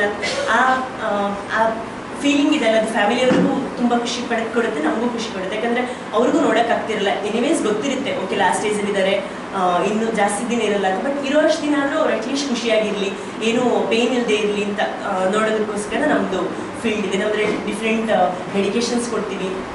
ಪ್ಯಾಲಿಯೇಟಿವ್ ಮೆಡಿಸಿನ್ ಹೇಳಿದಾಗ ಅಲ್ಸರ್ಸ್ ಇರ್ಬೋದು, ಅದಕ್ಕೆ ಟ್ರೀಟ್ಮೆಂಟ್ ಕೊಡ್ತೀವಿ. ಇಂಟರ್ವೆನ್ಷನಲ್ ಪೇನ್ ಅದಕ್ಕೆ ನಾನು ಲಾಸ್ಟಲ್ಲಿ ಬರ್ತೀವಿ. ಸೊ ಅದರಲ್ಲಿ ಯಾವ ಥರ ಇರುತ್ತೆ, ಸೊ ಆ ಥರದ್ದು ಟ್ರೀಟ್ಮೆಂಟ್ಗಳನ್ನ ಕೊಡ್ತಾ ಹೋಗ್ತೀವಿ. ನನಗೂ ಅದೇ ಬೆಟರ್, ಇದ್ದಿದ್ದು ಮಾತಾಡಿದ್ರೆ ಬೆಟರ್ ಅನಿಸ್ತಲ್ಲ. ಓಕೆ, ನನಗೂ ಅದೇ ಬೆಟರ್ ಅನಿಸುತ್ತೆ. ಬಿಕಾಸ್ ಯೂಶಲಿ ಅದರ ಹೇಳಿದ್ನಲ್ಲ, ನಮ್ಗೆ ಈ ಥರ ಟಯರ್ಸಲ್ಲಿ ನಿಂತ್ಕೊಂಡು ಮಾತಾಡಿ ಅಭ್ಯಾಸ, ಈ ಥರ ಮಾತಾಡಿ ಅಭ್ಯಾಸ ಇಲ್ಲ. ಸೊ ಅದೇ ನಾನು ಹೇಳ್ದಂಗೆ ಇಷ್ಟು ಹೊತ್ತು ಹೇಳಿ, ಆ್ಯಂಡ್ ಫಾಸ್ಟ್ ಆಗ್ತಿದ್ರೆ ಪ್ಲೀಸ್ ಹೇಳಿ, ನಾನು ಸ್ಲೋ ಮಾಡ್ತೀನಿ. ಅಂದರೆ ಫಾಸ್ಟ್ ಆಗ್ತಿದ್ರೆ ಅರ್ಥ ಆಗ್ತಿಲ್ಲ ಅಂತಂದರೆ ಸ್ಲೋಲಿ ಮಾತಾಡ್ತೀನಿ. ಸೊ ಇದು ಬೇಸಿಕಲಿ ಏನೇನು ಟ್ರೀಟ್ಮೆಂಟ್ಸ್ ಇರುತ್ತೆ ನಮ್ಮದ್ರಲ್ಲಿ ಅಂತ. ತುಂಬ ಜನಕ್ಕೆ ಇದರಲ್ಲಿ ಡೌಟ್ಸ್ ಇರುತ್ತೆ, ಹೊಸ ಫೀಲ್ಡ್ ಅಂತ ಹೇಳ್ತಿದ್ದಾರೆ, ಏನೇನು ಇರುತ್ತೆ ಇದರಲ್ಲಿ, ನಾವು ಏನೇನು ಎಕ್ಸ್ಪೆಕ್ಟ್ ಮಾಡಬೇಕು, ಇವ್ರ ಹತ್ರ ಹೋದಾಗ ಏನಿರುತ್ತೆ ಅಂತ. ಸೊ ಒಂದು ನಾವು ತುಂಬ ಜನ ನಮಗೆ ಪೆರಿಫರೀಸಿಂದ ಡಾಕ್ಟರ್ಸ್ ಕಳಿಸಿರ್ತಾರೆ, ಅಲ್ಲಿ ಮೇಡಮ್ ಹತ್ರ ಹೋಗಿ ಇಂಜೆಕ್ಷನ್ ಹಾಕ್ತಾರೆ ಅಂತ. ನಾವು ಬರೀ ಇಂಜೆಕ್ಷನ್ ಹಾಕೋದಲ್ಲ, ಫಸ್ಟಿಂದ ನೀವು ಹೆಂಗೀಗ ಆರ್ಥೋಪೆಡಿಷನ್ ಅಂತ ಹೋದರೆ ಫಸ್ಟಿಂದ ನಿಮ್ಮದು ಹೆಸರಿಂದ ಹಿಡಿದು ಡಯಾಗ್ನೋಸಿಸ್ವರೆಗೆ ಅವ್ರು ಹೆಂಗೆ ಕೇಳ್ತಾರೆ ಹಾಗೆ ಸೇಮ್ ನಾವು ಕೂಡ ಅಷ್ಟೇ. ಫಸ್ಟ್ ಬೇಸಿಕ್ ಹಿಸ್ಟ್ರಿಯಿಂದ ಹಿಡಿದು ಡಯಾಗ್ನೋಸಿಸ್ವರೆಗೂ ನಾವು ಪ್ರೈಮರಿ ಫಿಸಿಷಿಯನ್ಸ್ ಥರ ನಿಮ್ಮನ್ನು ನೋಡ್ತೀವಿ. ಫಸ್ಟ್ ನೀವು ಬಂದಾಗ ನಮಗೆ ಬ್ಯಾಕ್ಗ್ರೌಂಡಲ್ಲಿ ಆಲ್ರೆಡಿ ಯಾರೋ ಕಳಿಸಿರ್ತಾರೆ, ಸೊ ಇದಿರ್ಬೋದು ಅಂತ ನಮಗೆ ಬ್ಯಾಕ್ಗ್ರೌಂಡ್ ಡಯಾಗ್ನೋಸಿಸ್ ಇರಲ್ಲ. ಬಿಕಾಸ್ ಬೇರೆ ಈಗ ನಿಮ್ದು ಈಗ ನಾನು ಹೇಳಿದ್ನಲ್ಲ, ಸಣ್ಣ ಎಸ್ಐ ಜಾಯಿಂಟ್ ಪೇನ್ ಅಂತ ಇರ್ಬೋದು, ಯಾರು ಸಫರ್ ಮಾಡಿದರೆ ಗೊತ್ತಿಲ್ಲ. ತುಂಬ ಜನ ಸೈಲೆಂಟಾಗಿ ಸಫರ್ ಮಾಡ್ತಿರ್ತಾರೆ, ಬಟ್ ಅವ್ರಿಗೆ ಎಸ್ಐ ಜಾಯಿಂಟ್ ಪೇನ್ ಅಂತ ಗೊತ್ತಿಲ್ಲ. ತುಂಬ ಜನ ಅಂತ ಸಯಾಟಿಕ್ ಅಂತ ಟ್ರೀಟ್ಮೆಂಟ್ ತಗೊಳ್ತಾನೆ ಇರ್ತಾರೆ, ಬಟ್ ಯೂಶಲಿ ಬಟಕ್ಸಲ್ಲಿ ಪೇನ್ ಬರ್ತಿರುತ್ತೆ, ಕೂತಾಗ ಜಾಸ್ತಿ ಪೇನ್ ಬರುತ್ತೆ. ಬಟ್ ಕರೆಂಟ್ ಬಂದಂಗೆ ಅಂತ ಹೇಳ್ತೀವಲ್ಲ, ಟಿಗ್ಲಿಂಗ್ಸ್ ಅದಿರಲ್ಲ. ಬಟ್ ಅವ್ರಿಗೂ ಏನಾಗುತ್ತೆ ಅಂದರೆ ಎಲ್ಲ ಕಡೆ ಹೋಗಿರ್ತಾರೆ, ಅದಕ್ಕೆ ಯಾವುದೇ ಸರ್ಜರಿ ಆಪ್ಷನ್ ಇರಲ್ಲ. ಫಿಸಿಯೋಥೆರಪಿಲಿ ಸ್ವಲ್ಪ ಟೈಮ್ ಕಮ್ಮಿ ಆಗುತ್ತೆ. ಬಟ್ ಆ ಥರದ್ದನ್ನು ನಮ್ಮ ಹತ್ರ ಬಂದಾಗ ನಾವು ಅದನ್ನು ಸಪ್ರೇಟಾಗಿ ಡಯಾಗ್ನೋಸಿಸ್ ಮಾಡೋಕ್ಕಾಗುತ್ತೆ. ಬಿಕಾಸ್ ನಾವು ಆ ಥರದ ಕೇಸಸ್ನ ನೋಡ್ತಾ ಇರ್ತೀವಿ, ಈ ಥರ ರೇರ್ ಡಯಾಗ್ನೋಸಿಸ್ ಕೇಸಸ್ನ ನೋಡ್ತಾ ಇರ್ತೀವಿ. ಸೊ ನಮ್ಮ ಹತ್ರ ಬಂದಾಗ ಫಸ್ಟಿಗೆ ನಾವು ನಿಮ್ಮನ್ನು ಅಸೆಸ್ ಮಾಡಬೇಕಾಗುತ್ತೆ, ಇವ್ಯಾಲ್ಯೂಯೇಷನ್ ಮಾಡಬೇಕಾಗುತ್ತೆ. ಕೆಲವು ಜನ ಏನು ಮಾಡ್ತಾರೆ, ಬರೀ ರಿಪೋರ್ಟ್ ತೊಗೊಂಡು ಬರ್ತಾರೆ, ಪೇಷಂಟ್ ಬರೋಕ್ಕಾಗಲ್ಲ, ಮನೇಲಿದ್ದಾರೆ, ತುಂಬ ಪೇಯ್ನ್ ಇದೆ ಅಂತ. ಬಟ್ ನಾವು ನೋಡಲೇಬೇಕಾಗುತ್ತೆ, ಪೇಷಂಟ್ನ ನೋಡಿಬಿಟ್ಟು ಫಸ್ಟ್ ಡಯಾಗ್ನೋಸ್ ಮಾಡ್ತೀವಿ. ಡಯಾಗ್ನೋಸ್ ಮಾಡಿದ ತಕ್ಷಣ ಎಲ್ಲ ಪೇಷಂಟ್ಸಿಗೂ ನಾವು ಖಂಡಿತ ಇಂಜೆಕ್ಷನ್ ಕೊಡಲ್ಲ. ನಮ್ಮದು ಇಂಜೆಕ್ಷನ್ ಯಾವಾಗ ಕೊಡ್ತೀವಿ ಅಂದರೆ ಲಾಸ್ಟ್ ರೆಸಾರ್ಟಾಗಿ ಇಟ್ಕೊತೀವಿ. ಬಿಕಾಸ್ ಫಸ್ಟಿಗೆ ನಾವು ಇಂಜೆಕ್ಷನ್ ಕೊಟ್ಟರೆ ಬೇರೆ ಫಿಸಿಯೋಥೆರಪಿ ತುಂಬ ಜನ ಹೇಳ್ತಾರೆ ನಾವು ಎಕ್ಸಸೈಸ್ ಮಾಡಿದ್ದೀವಿ, ಫಿಸಿಯೋಥೆರಪಿ ಮಾಡಿದ್ದೀವಿ ಅಂತ, ಬಟ್ ಅದನ್ನು ಮೆಥಾಡಿಕಲಿ ಮಾಡಿರಲ್ಲ. ಸೊ ಫಸ್ಟ್ ನಾವು ಏನು ಮಾಡ್ತೀವಿ ಅಂದರೆ ಕೆಲವೊಂದು ಮೆಡಿಕೇಷನ್ಸ್ ಇರುತ್ತೆ. ತುಂಬ ಜನಕ್ಕೆ ಏನು ಮಿಸ್ಕನ್ಸೆಪ್ಷನ್ ಇರುತ್ತೆ ಅಂದರೆ ಪೇಯ್ನ್ ಡಾಕ್ಟರ್ ಹೋದ ತಕ್ಷಣ ಅವ್ರು ಪೇಯ್ನ್ ಕಿಲ್ಲರ್ ಕೊಡ್ತಾರೆ, ಪೇಯ್ನ್ ಕಿಲ್ಲರ್ ಡಾಕ್ಟರ್ ಅಂತಲೇ ತುಂಬ ಜನ ಅಂದ್ಕೊಂಡ್ಬಿಡ್ತಾರೆ. ನಾವು ಪೇಯ್ನ್ ಕಿಲ್ಲರ್ಸ್ ಕೊಡಲ್ಲ. ಪೇಯ್ನ್ ಕಿಲ್ಲರ್ ಅಷ್ಟೇ, ನೀವು ಯಾವುದು ಓವರ್ ದ ಕೌಂಟರ್ ಅಂತ ಹೇಳ್ತೀವಲ್ಲ, ಈಗ ತುಂಬ ಡೈಕ್ಲೋಫೆನಾಕ್ ಇರ್ಬೋದು, ನಿಮಿಸೆಲೈಡ್ ಇರ್ಬೋದು, ಓವರ್ ದ ಕೌಂಟರ್ ತಗೊಂಡು pain killer one of the group ಅಷ್ಟೇ. ಈ ಥರ ತುಂಬ 5 to 6 ಗ್ರೂಪ್ಸ್ ಇರುತ್ತೆ. ನರ್ವ್ ಪೇನಿಗೆ ಬೇರೆ ಇರುತ್ತೆ, ಮಸಲ್ ಪೇನಿಗೆ ಬೇರೆ ಇರುತ್ತೆ, ಕ್ಯಾನ್ಸರ್ ಪೇನಿಗೆ ಬೇರೆ ಇರುತ್ತೆ, ನಿಮ್ಮದು ಯಾವ ಪೇನ್ ಇರುತ್ತಲ್ಲ ಅದಕ್ಕೆ ಬೇರೆ ಬೇರೆ ಇರುತ್ತೆ. ಲಾಸ್ಟ್ ನಾವು ಕೊಡೋದೇ ಈ ಥರ ಕಿಡ್ನಿಗೆ. ತುಂಬ ಜನ ಕದಿರುತ್ತೆ, ಅವ್ರ ಹತ್ರ ಹೋದರೆ ಪೇನ್ ಕಿಲ್ಲರ್ ಕೊಡ್ತಾರೆ, ಕಿಡ್ನಿಗೆ ಎಫೆಕ್ಟ್ ಆಗುತ್ತೆ ಅಂತ. ಖಂಡಿತ ಇಲ್ಲ. ಅದಕ್ಕೆ ನಾವು ಹೇಳೋದು ಅಸೆಸ್ ಮಾಡ್ತೀವಿ ನಾವು. ತುಂಬ ಡಿಫ್ರೆಂಟ್ ಟೈಪ್ಸ್ ಆಫ್ ಪೇನ್ ಇರುತ್ತೆ, ಎಲ್ಲರಿಗೂ ಒಂದೇ ಥರ ಪೇನ್ ಇರಲ್ಲ. ಈವನ್ ಮಂಡಿ ನೋವಿದ್ದವರು ಕೂಡ ಮಂಡಿ ನೋವಲ್ಲೂ ಕೂಡ ತುಂಬ ಥರದ ಪೇನ್ ಇರುತ್ತೆ. ಸೊ ಎಲ್ಲರಿಗೂ ಒಂದೇ ಥರ ಪೇನ್ ಇರಲ್ಲ. ಅದನ್ನು ನಾವು ಫಸ್ಟ್ ಅಸೆಸ್ ಮಾಡ್ತೀವಿ. ಅಸೆಸ್ ಮಾಡಿಬಿಟ್ಟು ಆಮೇಲೆ ಮೆಡಿಕೇಶನ್ಸ್ ಕೊಡ್ತೀವಿ. ನೆಕ್ಸ್ಟ್ ಫಿಸಿಯೋಥೆರಪಿ ಹೇಳ್ತೀವಿ. ಯೂಶ್ವಲಿ ಏನಾಗಿರುತ್ತೆ ಅಂದರೆ ತುಂಬ ವರ್ಷದಿಂದ ಕೆಲಸ ಮಾಡ್ತಾನೆ ಇರ್ತೀವಿ. ತುಂಬ ರೀಸೆಂಟ್ ಸ್ಟಡೀಸ್ ಏನು ತೋರಿಸ್ತಾ ಇದೆ ಅಂದರೆ ಹೈಯೆಸ್ಟ್ ಎಲ್ಲ ಪೇನ್ಗಳಿಂದ, ಈ ಕ್ರಾನಿಕ್ ಪೇನ್ ಸಫರ್ ಮಾಡ್ತಿರೋದಂದರೆ ನಮ್ಮ ಅಮ್ಮ, ನಮ್ಮ ಅತ್ತೆ, ಆ ಏಜ್ ಅವರು ತುಂಬ ಸಫರ್ ಮಾಡ್ತಾರೆ. ಬಿಕಾಸ್ ಏನಾಗಿದೆ ಅಂದರೆ ನಮ್ಮ ಅಜ್ಜಿಯವ್ರಿಗೆ ಎಲ್ಲ ಕೆಲಸಗಳನ್ನ ಆಲ್ಮೋಸ್ಟ್ ಆ ಏಜ್ ಅವ್ರಿಗೆ ಏನಾಗಿತ್ತು ಅಂದರೆ ಕೆಳಗಡೆ ಕೂತ್ಕೊಂಡು ಮಾಡ್ತಾಯಿದ್ರು. ಯಾವ ಕೆಲಸಕ್ಕೂ ಈವನ್ ಫಸ್ಟ್ ನಾವು ಎದ್ದ ತಕ್ಷಣ ಏನು ಮಾಡ್ತೀವಿ, ಅಡುಗೆ ಮನೆಗೆ ಹೋಗ್ತೀವಿ. ಅಡುಗೆ ಮನೆಗೆ ಹೋಗಿ ನಿಂತ್ಕೊಂಡು ಅಡುಗೆ ಮಾಡೋಕ್ಕೆ ಶುರು ಮಾಡ್ತೀವಿ. ಈ ನಿಂತ್ಕೊಂಡು ಅಡುಗೆ ಮಾಡೋಕ್ಕೆ ಶುರು ಮಾಡಿದ್ದು ವೆಸ್ಟರ್ನೈಸೇಷನ್. ಸೊ ಅವ್ರಿಗೆ ಏನಾಗಿತ್ತು ಅಂದರೆ ವೆಸ್ಟರ್ನ್ ಅವ್ರಿಗೆ ನಿಂತ್ಕೊಂಡು ಅಡುಗೆ ಮಾಡ್ತಾರೆ, ಯಾಕಂದರೆ ಅವ್ರು ಮಾಡೋದು ಸ್ಯಾಂಡ್ವಿಚ್, ಎನಿ ರೆಡಿಮೇಡ್ ಐಟಮ್. ಅವ್ರಿಗೆ ಅಡುಗೆ ಮಾಡೋಕ್ಕೆ 5 minutes 10 minutes ಸಾಕು, ಬ್ರೆಡ್ ಒಳಗಡೆ ಹಾಕಿದ್ರೆ ಸಾಕು. ಬಟ್ ನಮ್ಮಲ್ಲಿ ಏನಾಗಿತ್ತು ಅಂದರೆ ಬೆಳಿಗ್ಗೆ ತಿಂಡಿಗೆ ಚಿತ್ರಾನ್ನ ಮಾಡಬೇಕಿದ್ರು ನಾವು ನಿಂತ್ಕೊಂಡೇ ಶುರು ಮಾಡ್ತೀವಿ. ಚಿತ್ರಾನ್ನ ಮಾಡೋಕ್ಕೂ ನಮ್ಗೆ ಅರ್ಧ ಗಂಟೆ ಬೇಕು. ಸೊ ಅರ್ಧ ಗಂಟೆ ನಾವು ಬೆಳಿಗ್ಗೆ ಎದ್ದ ತಕ್ಷಣ ನಿಂತ್ಕೊಂಡ್ರೆ ಬೆಳಿಗ್ಗೆಯಿಂದಲೇ ನಮ್ಮದು ಹೋಲ್ ಬಾಡಿ ವೆಯ್ಟ್ ಏನಿದೆ 70 kg ಏನಿದೆ ಫಸ್ಟ್ ಬೀಳೋದು ನಮ್ಮ ಮಂಡಿ ಮೇಲೆ, ನಮ್ಮ ಬೆನ್ನ ಮೇಲೆ. ಬಟ್ ನಮ್ಮ ಅಜ್ಜಿ ಅವ್ರದ್ದು ಆ ಟೈಮಲ್ಲಿ ಏನಾಗಿತ್ತು ಅಂದರೆ ಕೆಳಗಡೆ ಕೂತ್ಕೊಂಡು ಅಡುಗೆ ಮಾಡ್ತಾಯಿದ್ರು. ಸೊ ಕೆಳಗಡೆ ಎಲ್ಲನೂ ಇಟ್ಕೊಂಡು ಅಲ್ಲೇ ಕೂತ್ಕೊಂಡು ಅಡುಗೆ ಮಾಡ್ತಿದ್ರು. ಸೊ ಅವ್ರಿಗೆ ಆವಾಗ ಫುಡ್ಡಲ್ಲೂ ಕೂಡ ತುಂಬ ನ್ಯೂಟ್ರಿಷನ್ ಸಿಗ್ತಾಯಿತ್ತು. ನಮ್ಮದು ಈಗ ನಮ್ಮದು ಏಜ್ ಜನ್ರೇಷನ್ ಏನಾಗಿದೆ ಈಗ ಅರೌಂಡ್ 30-35 ಅವರಿಗೆಲ್ಲ ಮೇ ಬಿ ಸೋಷಿಯಲ್ ಮೀಡಿಯಾದಿಂದ ಇರ್ಬೋದು ಅಥವಾ ಸೆಲ್ಫ್ ಅವೇರ್ನೆಸ್ನಿಂದ ಇರ್ಬೋದು, ಸ್ಟ್ರೆಂಥನಿಂಗ್ ಆಲ್ರೆಡಿ ಅವ್ರು ಶುರು ಮಾಡಿರ್ತಾರೆ, ಫಿಸಿಕಲ್ ಎಕ್ಸಸೈಸಸ್ ಶುರು ಮಾಡಿರ್ತಾರೆ, ಅದರದ್ದು ಕಾನ್ಸೆಪ್ಟ್ ಗೊತ್ತು. ಬಟ್ ನಮ್ಮ ಅಮ್ಮನವ್ರ ಏಜಿಗೆ ಅರೌಂಡ್ ಏನಾಗಿದೆ ಅಂದರೆ 60 ಆ ಕಾನ್ಸೆಪ್ಟ್, ಫಿಸಿಕಲ್ ಎಕ್ಸಸೈಸ್ ಕಾನ್ಸೆಪ್ಟು ಇರಲಿಲ್ಲ. ಸ್ಟ್ರೆಸ್ ನೀಸಿಗೆ ಹೆಚ್ಚಿನವ್ರು ವರ್ಕಿಂಗ್ ಮದರ್ಸ್ ಇರ್ತಾರೆ ಅಥವಾ ಏನೇ ಆದರೂ ನಮ್ಮದು ಎಲ್ಲ ಕೆಲಸಗಳು ಕೂಡ ಈಗ ನಿಂತ್ಕೊಂಡೇ ಮಾಡೋದ್ರಿಂದಾಗಿ ಆ ಲೋಡ್ ತುಂಬ ಜಾಸ್ತಿ ಬಂದಿದೆ. ಸೊ ಹೈಯೆಸ್ಟ್ ಸಫರ್ ಮಾಡ್ತಿರೋರು ಆ ಏಜ್ ಅವರು ತುಂಬ ಜನ ನೋಡ್ತೀವಿ. ಆಸ್ಟಿಯೋಆರ್ಥ್ರೈಟಿಸ್ ಇರ್ಬೋದು, ಎಷ್ಟಾಗಿರುತ್ತೆ ಅಂದರೆ ಗ್ರೇಡ್ 4 ಅಂದರೆ 4 ಗ್ರೇಡ್ಸ್ ಇರುತ್ತೆ, ಗ್ರೇಡ್ 4 ಗ್ರೇಡ್ 3 ಬಂದಿರುತ್ತೆ. ಬಟ್ ಅವರಿಗೆ ಅದಕ್ಕೆ ಸೊಲ್ಯೂಷನ್ ಇದೆ ಅಂತ ಗೊತ್ತಿರಲ್ಲ, ಕಂಟಿನ್ಯೂಸ್ ಅದೇ ಪೇನಲ್ಲಿ ನಡೀತಾನೆ ಇರುತ್ತೆ. ಸೊ ಅಂಥವ್ರಿಗೆ ಮೇಯ್ನ್ಲಿ ಫೀಲ್ಡ್ ಬೇಕಾಗಿರೋದು, ಮೇಯ್ನ್ಲಿ ಅಂಥವ್ರಿಗೆ ಬೇರೆ ಥರ ಮೆಡಿಕೇಷನ್ಸ್ ಇರುತ್ತೆ. ಸೊ ಸಪ್ರೇಟಾಗಿ ಪೇಷಂಟ್ ಟು ಪೇಷಂಟ್ ನಮ್ಮದು ಮೆಡಿಕೇಷನ್ಸ್ ವೇರಿ ಆಗ್ತಾ ಹೋಗುತ್ತೆ. ಸೊ ಥರ್ಡ್ ಏನಂದರೆ ನಮ್ಮದು ಪ್ರೊಸೀಜರ್ಸ್ ಯಾವ ಥರ ಇರುತ್ತೆ ಅಂದರೆ ಡೇ ಕೇರ್ ಪ್ರೊಸೀಜರ್ಸ್. ಯಾವುದೇ ಥರದ ಅಡ್ಮಿಷನ್ಸ್ ಇರಲ್ಲ. ಫಾರ್ ಎಕ್ಸಾಂಪಲ್ಗೆ ಅದೇ ನಾನು ಹೇಳ್ತಾ ಇರೋದ್ರಿಂದ ನೀ ಆಸ್ಟಿಯೋಆರ್ಥ್ರೈಟಿಸ್ಗೆ ಹೇಳ್ತೀನಿ. ಯೂಶ್ವಲಿ ನಾವೇನು ಮಾಡ್ತೀವಿ ಅಂದರೆ ನೀ ಆಸ್ಟಿಯೋಆರ್ಥ್ರೈಟಿಸ್ಗೆ ಡಿಪೆಂಡ್ಸ್ ಅಪಾನ್ ದ ಗ್ರೇಡ್ 4 ಅಂದರೆ ಸರ್ಜರಿ ಮಾಡೋಕ್ಕೆ ಹೇಳ್ತೀವಿ. ಗ್ರೇಡ್ 3 ಅಂದರೆ PRP ಟ್ರೀಟ್ಮೆಂಟ್ ಅಂತ ಹೇಳ್ತೀವಿ, ಪ್ಲೇಟ್ಲೆಟ್ ರಿಚ್ ಪ್ಲಾಸ್ಮಾ ಅಂತ. ನಮ್ಮದೇ ಓನ್ ಬ್ಲಡ್ಡನ್ನು ತಗೊಂಡು ಅದರಿಂದ ಪ್ಲೇಟ್ಲೆಟ್ನ ಸಪ್ರೇಟ್ ಮಾಡಿಬಿಟ್ಟು ಅದನ್ನು ನಮ್ಮ ಮಂಡಿಗೆ ಕೊಡ್ತೀವಿ. ಸೊ ಅವಾಗ ಏನಾಗುತ್ತೆ ಅಂದರೆ ಮಂಡಿ ಸವಕಳಿ ಆಗಿರೋ ಜಾಗದಲ್ಲಿ ಹೊಸ ಗ್ರೋತ್ ಫ್ಯಾಕ್ಟರ್ಸ್ ಅಂತ ನಮ್ಮದು ಬಾಡಿಗೇನು ಗ್ರೋತ್ ಆಗೋಕ್ಕೆ ಏನು ಬೇಕಿರುತ್ತೆ ಅದು ಒಳಗಡೆ ಉತ್ಪತ್ತಿ ಆಗೋಕ್ಕೆ ಶುರುವಾಗುತ್ತೆ. 2 to 3 ಸೆಷನ್ಸ್ ಬಂದಾಗ ಅವ್ರು ಮುಂಚೆಗಿಂತ ತುಂಬ ಕ್ವಾಲಿಟಿ ಆಫ್ ಲೈಫ್ ಇಂಪ್ರೂವ್ ಆಗುತ್ತೆ, ಪೇಯ್ನ್ ತುಂಬ ರಿಲೀಫ್ ಆಗುತ್ತೆ, ಅರೌಂಡ್ 60 to 70% ಪೇಯ್ನ್ ರಿಲೀಫ್ ಆಗುತ್ತೆ. ಪ್ಲಸ್ ಅವ್ರು ಏನು ಮಾಡಬೇಕಿತ್ತು ಸ್ಟ್ರೆಂಥನಿಂಗ್ ಎಕ್ಸಸೈಸಸ್ ಕಂಟಿನ್ಯೂ ಮಾಡಲೇಬೇಕಾಗುತ್ತೆ. ಸೊ ಇದನ್ನು ಮಾಡೋದ್ರಿಂದಾಗಿ ಇದೆಲ್ಲ ಡೇ ಕೇರ್ ಪ್ರೊಸೀಜರ್ಸ್ ಇರುತ್ತೆ. ಬೆಳಿಗ್ಗೆ ಬರ್ಬೋದು, ವಿತೌಟ್ ಅನೆಸ್ಥಿಷಿಯಾ, ಲೋಕಲ್ ಅನೆಸ್ಥಿಷಿಯಲ್ಲೇ ಮಾಡ್ತೀವಿ. 2 to 3 ಇಂಜೆಕ್ಷನ್ಸ್ ಬ್ರೇಕ್ ಇರುತ್ತೆ. ಅಬ್ಸರ್ವೇಷನ್ ನಿಮ್ಮ ಪ್ರೊಸೀಜರ್ ಆದಮೇಲೆ, procedures usually 1 hour 1.5 hour 2 hours ಆಗುತ್ತೆ. ಅದಾದಮೇಲೆ ಅದೇ ದಿನವೇ ಒಂದು 2 hours ಅಂದರೆ ಅಬ್ಸರ್ವೇಷನ್ಗೆ ಇಟ್ಕೊಂಡು ಅದೇ ದಿನ ಡಿಸ್ಚಾರ್ಜ್ ಮಾಡ್ತೀವಿ. ಎಕ್ಸೆಪ್ಟ್ ಸಮ್ ಇನ್ಶೂರೆನ್ಸಸ್ ಏನಾರು ಆ ಥರ ಏನಾರು ಇದ್ದರೆ ಅಡ್ಮಿಟ್ ಮಾಡ್ಕೊತೀವಿ ಅಷ್ಟೇ, ಇಲ್ಲಾಂದರೆ ಅದೇ ದಿನವೇ ಡಿಸ್ಚಾರ್ಜ್ ಮಾಡ್ತೀವಿ. ಸೊ ಯಾರು ಅಡ್ಮಿಷನ್ ಆಗಬೇಕಾಗುತ್ತೆ ನಾವು ಪ್ರೊಸೀಜರ್ಸಿಗೆಲ್ಲ ಅಂತ ಹೇಳೋ ಆ ಥರ ಇದು ಇಲ್ಲ. ನೆಕ್ಸ್ಟ್ ಡೇಯಿಂದ ಅವರು ರೆಗ್ಯುಲರ್ ವರ್ಕಿಗೆ ಹೋಗ್ಬೋದು. ಬಿಕಾಸ್ ಇದು ಓನ್ಲಿ ಇಂಜೆಕ್ಷನ್ ಪೇಯ್ನ್ ಇರೋದ್ರಿಂದಾಗಿ ರೆಗ್ಯುಲರ್ ವರ್ಕಿಗೆ ಹೋಗ್ಬೋದಾಗುತ್ತೆ ನೆಕ್ಸ್ಟ್ ಡೇಯಿಂದ. ತುಂಬ ಜನಕ್ಕಿರುತ್ತೆ ಕಾಂಪ್ಲಿಕೇಶನ್ಸ್ ಏನೋ ಇರ್ಬೋದು, ಇಂಜೆಕ್ಷನ್ ಕೊಡ್ತಾರೆ. ತುಂಬ ಜನ ಬರ್ತಾರೆ ಯಂಗ್ ಪೇಷಂಟ್ಸ್, ಈಗ ಡಿಸ್ಕ್ ಪ್ರಾಬ್ಲಮ್ ತುಂಬ ಜಾಸ್ತಿ ಇರುತ್ತೆ. ಪೇರೆಂಟ್ಸ್ ಹೇಳಿ ಕಳಿಸಿರ್ತಾರೆ ನರಕ್ಕೆ ಅಲ್ಲಿಗೆ ಇಂಜೆಕ್ಷನ್ ತೊಗೋಬೇಡ, ಮುಂದೆ ತೊಂದರೆ ಆಗುತ್ತೆ. ಬಿಕಾಸ್ ಎಲ್ಲರೂ ಒಂದೊಂದು ಕಡೆ ಕೇಳಿರ್ತಾರೆ. ಸೊ ಎಲ್ಲಿಂದ ನರಗಳಿಗೆ ತೊಂದರೆ ಆಗುತ್ತೆ, ನೆಕ್ಸ್ಟ್ ಫ್ಯೂಚರ್ಲಿ ಪ್ರಾಬ್ಲಮ್ ಆಗುತ್ತೆ, ಮಕ್ಕಳಲ್ಲಿ ಪ್ರಾಬ್ಲಮ್ ಆಗುತ್ತೆ. ಸೊ ಆ ಥರ ಯಾವುದೇ ಪ್ರಾಬ್ಲಮ್ಗಳು ಕಾಂಪ್ಲಿಕೇಶನ್ಸ್ ಇರಲ್ಲ. ಇದರಲ್ಲಿ ಒಂದೇ ಒಂದಂದರೆ ಸೈಡ್ ಎಫೆಕ್ಟ್. ತುಂಬ ಜನ ಕೇಳೋದ್ರಿಂದ ನಾವು ಸೈಡ್ ಎಫೆಕ್ಟ್ ಅಂತ ಹೇಳ್ತೀವಿ. ಎಫೆಕ್ಟ್ ಬರದೇ ಇರ್ಬೋದು, 95% ಜನಕ್ಕೆ ಎಫೆಕ್ಟ್ ಬರುತ್ತೆ, 5% ಜನಕ್ಕೆ ಎಫೆಕ್ಟ್ ಬರದೇ ಇರ್ಬೋದು. ಅದೊಂದು ಮೇಜರ್ ಸೈಡ್ ಎಫೆಕ್ಟ್ ಇರುತ್ತೆ ಅಷ್ಟೇ, ಬೇರೇನೂ ಆ ಥರ ಕಾಂಪ್ಲಿಕೇಶನ್ಸ್ ಅಂತಿರಲ್ಲ. ಒಂದು 3 days of post procedure pain prick ಮಾಡಿರೋ ಇಂಜೆಕ್ಷನ್ ಕೊಟ್ಟಿರೋ ಪೇಯ್ನ್ ಇರುತ್ತೆ. ಅದಾದಮೇಲೆ ಆ ಥರ ಪೇಯ್ನೂ ಇರಲ್ಲ. ಸ್ಲೋಲಿ ಅವರು ಅವ್ರ ಮಾಮೂಲಿ ವರ್ಕಿಗೆ ಹೋದ್ಮೇಲೆ ವಿತ್ ಸ್ಟ್ರೆಂಥನಿಂಗ್ ಎಕ್ಸಸೈಸಸ್ ರಿಗೇನ್ ಆಗಿಬಿಡುತ್ತೆ. ಇನ್ನೊಂದು ಏನಿರುತ್ತೆ ಮಿಸ್ಕನ್ಸೆಪ್ಷನ್, ಸ್ಟಿರಾಯ್ಡ್ಸ್ ಕೊಡ್ತಾರೆ. ಪೇಯ್ನ್ ಇದಕ್ಕೆ ಹೋದರೆ ಸ್ಟಿರಾಯ್ಡ್ಸ್ ಕೊಡ್ತಾರೆ, ಜಾಯಿಂಟಿಗೆ ಸ್ಟಿರಾಯ್ಡ್ ಕೊಡ್ತಾರೆ. ತುಂಬ ರೇರ್ ಕಂಡೀಷನ್ಸಲ್ಲಿ ನಾವು ಸ್ಟಿರಾಯ್ಡ್ ಕೊಡ್ತೀವಿ. ಇನ್ಫ್ಲಮೇಷನ್ ಉರಿಯೂತ ಅಂತ ಹೇಳ್ತೀವಿ. ಈಗ ನರದ ರೌಂಡಿಗೆ ಸಯಾಟಿಕ್ ಅಂತ ಹೇಳಿದ್ರಲ್ಲ, ಸೊ ಸಯಾಟಿಕ್ ಅಂದರೆ ನರದ ಅರೌಂಡಲ್ಲಿ ಇನ್ಫ್ಲಮೇಷನ್ ಅಂತ ಹೇಳ್ತೀವಿ, ಊತ ಬಂದಿರುತ್ತೆ.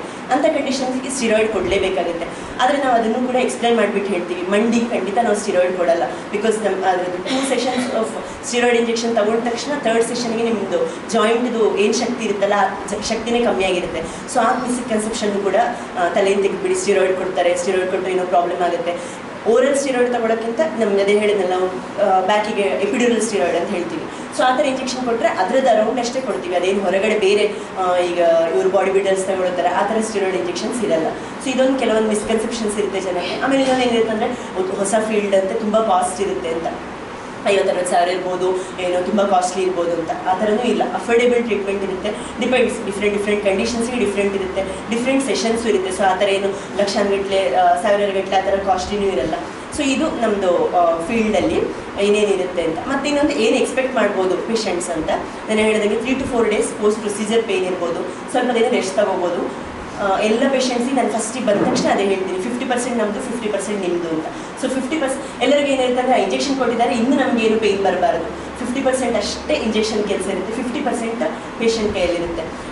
ನಾನು ಅದೇ ಹೇಳ್ದಂಗೆ ಈಗ ಮಸಲ್ ಸ್ಟ್ರೆಂಥನಿಂಗು ತುಂಬ ಕಡಿಮೆ ಇರುತ್ತೆ, ಬಿಕಾಸ್ ಲಾಂಗ್ ಸ್ಟ್ಯಾಂಡಿಂಗ್ ನಾವು ಆಲ್ಮೋಸ್ಟ್ 20-30 ಇಯರ್ಸಿಂದ ನಮ್ಮದು ಮಸಲ್ಸ್ನ ಕೆಲಸ ಮಾಡ್ತಾನೆ ಇರ್ತೀವಿ. ನಮ್ಗೆ ಹಿಂಗೆ ಅನಿಸ್ತಿರುತ್ತೆ ಅಂತ ನಾನು ಕೆಲಸ ಮಾಡ್ತಾ ಇದ್ದೀನಿ ಎಲ್ಲ, ಏನಕ್ಕೆ ನನಗೆ ಇನ್ನೇನಕ್ಕೆ ಎಕ್ಸಸೈಸ್ ಮಾಡೋಕ್ಕೆ ಏನಕ್ಕೆ ಹೇಳ್ತಾರೆ, ಸ್ಟ್ರೆಂಥನಿಂಗ್ ಏನಕ್ಕೆ ಹೇಳ್ತಾರೆ ಅಂತ ಅನಿಸುತ್ತೆ.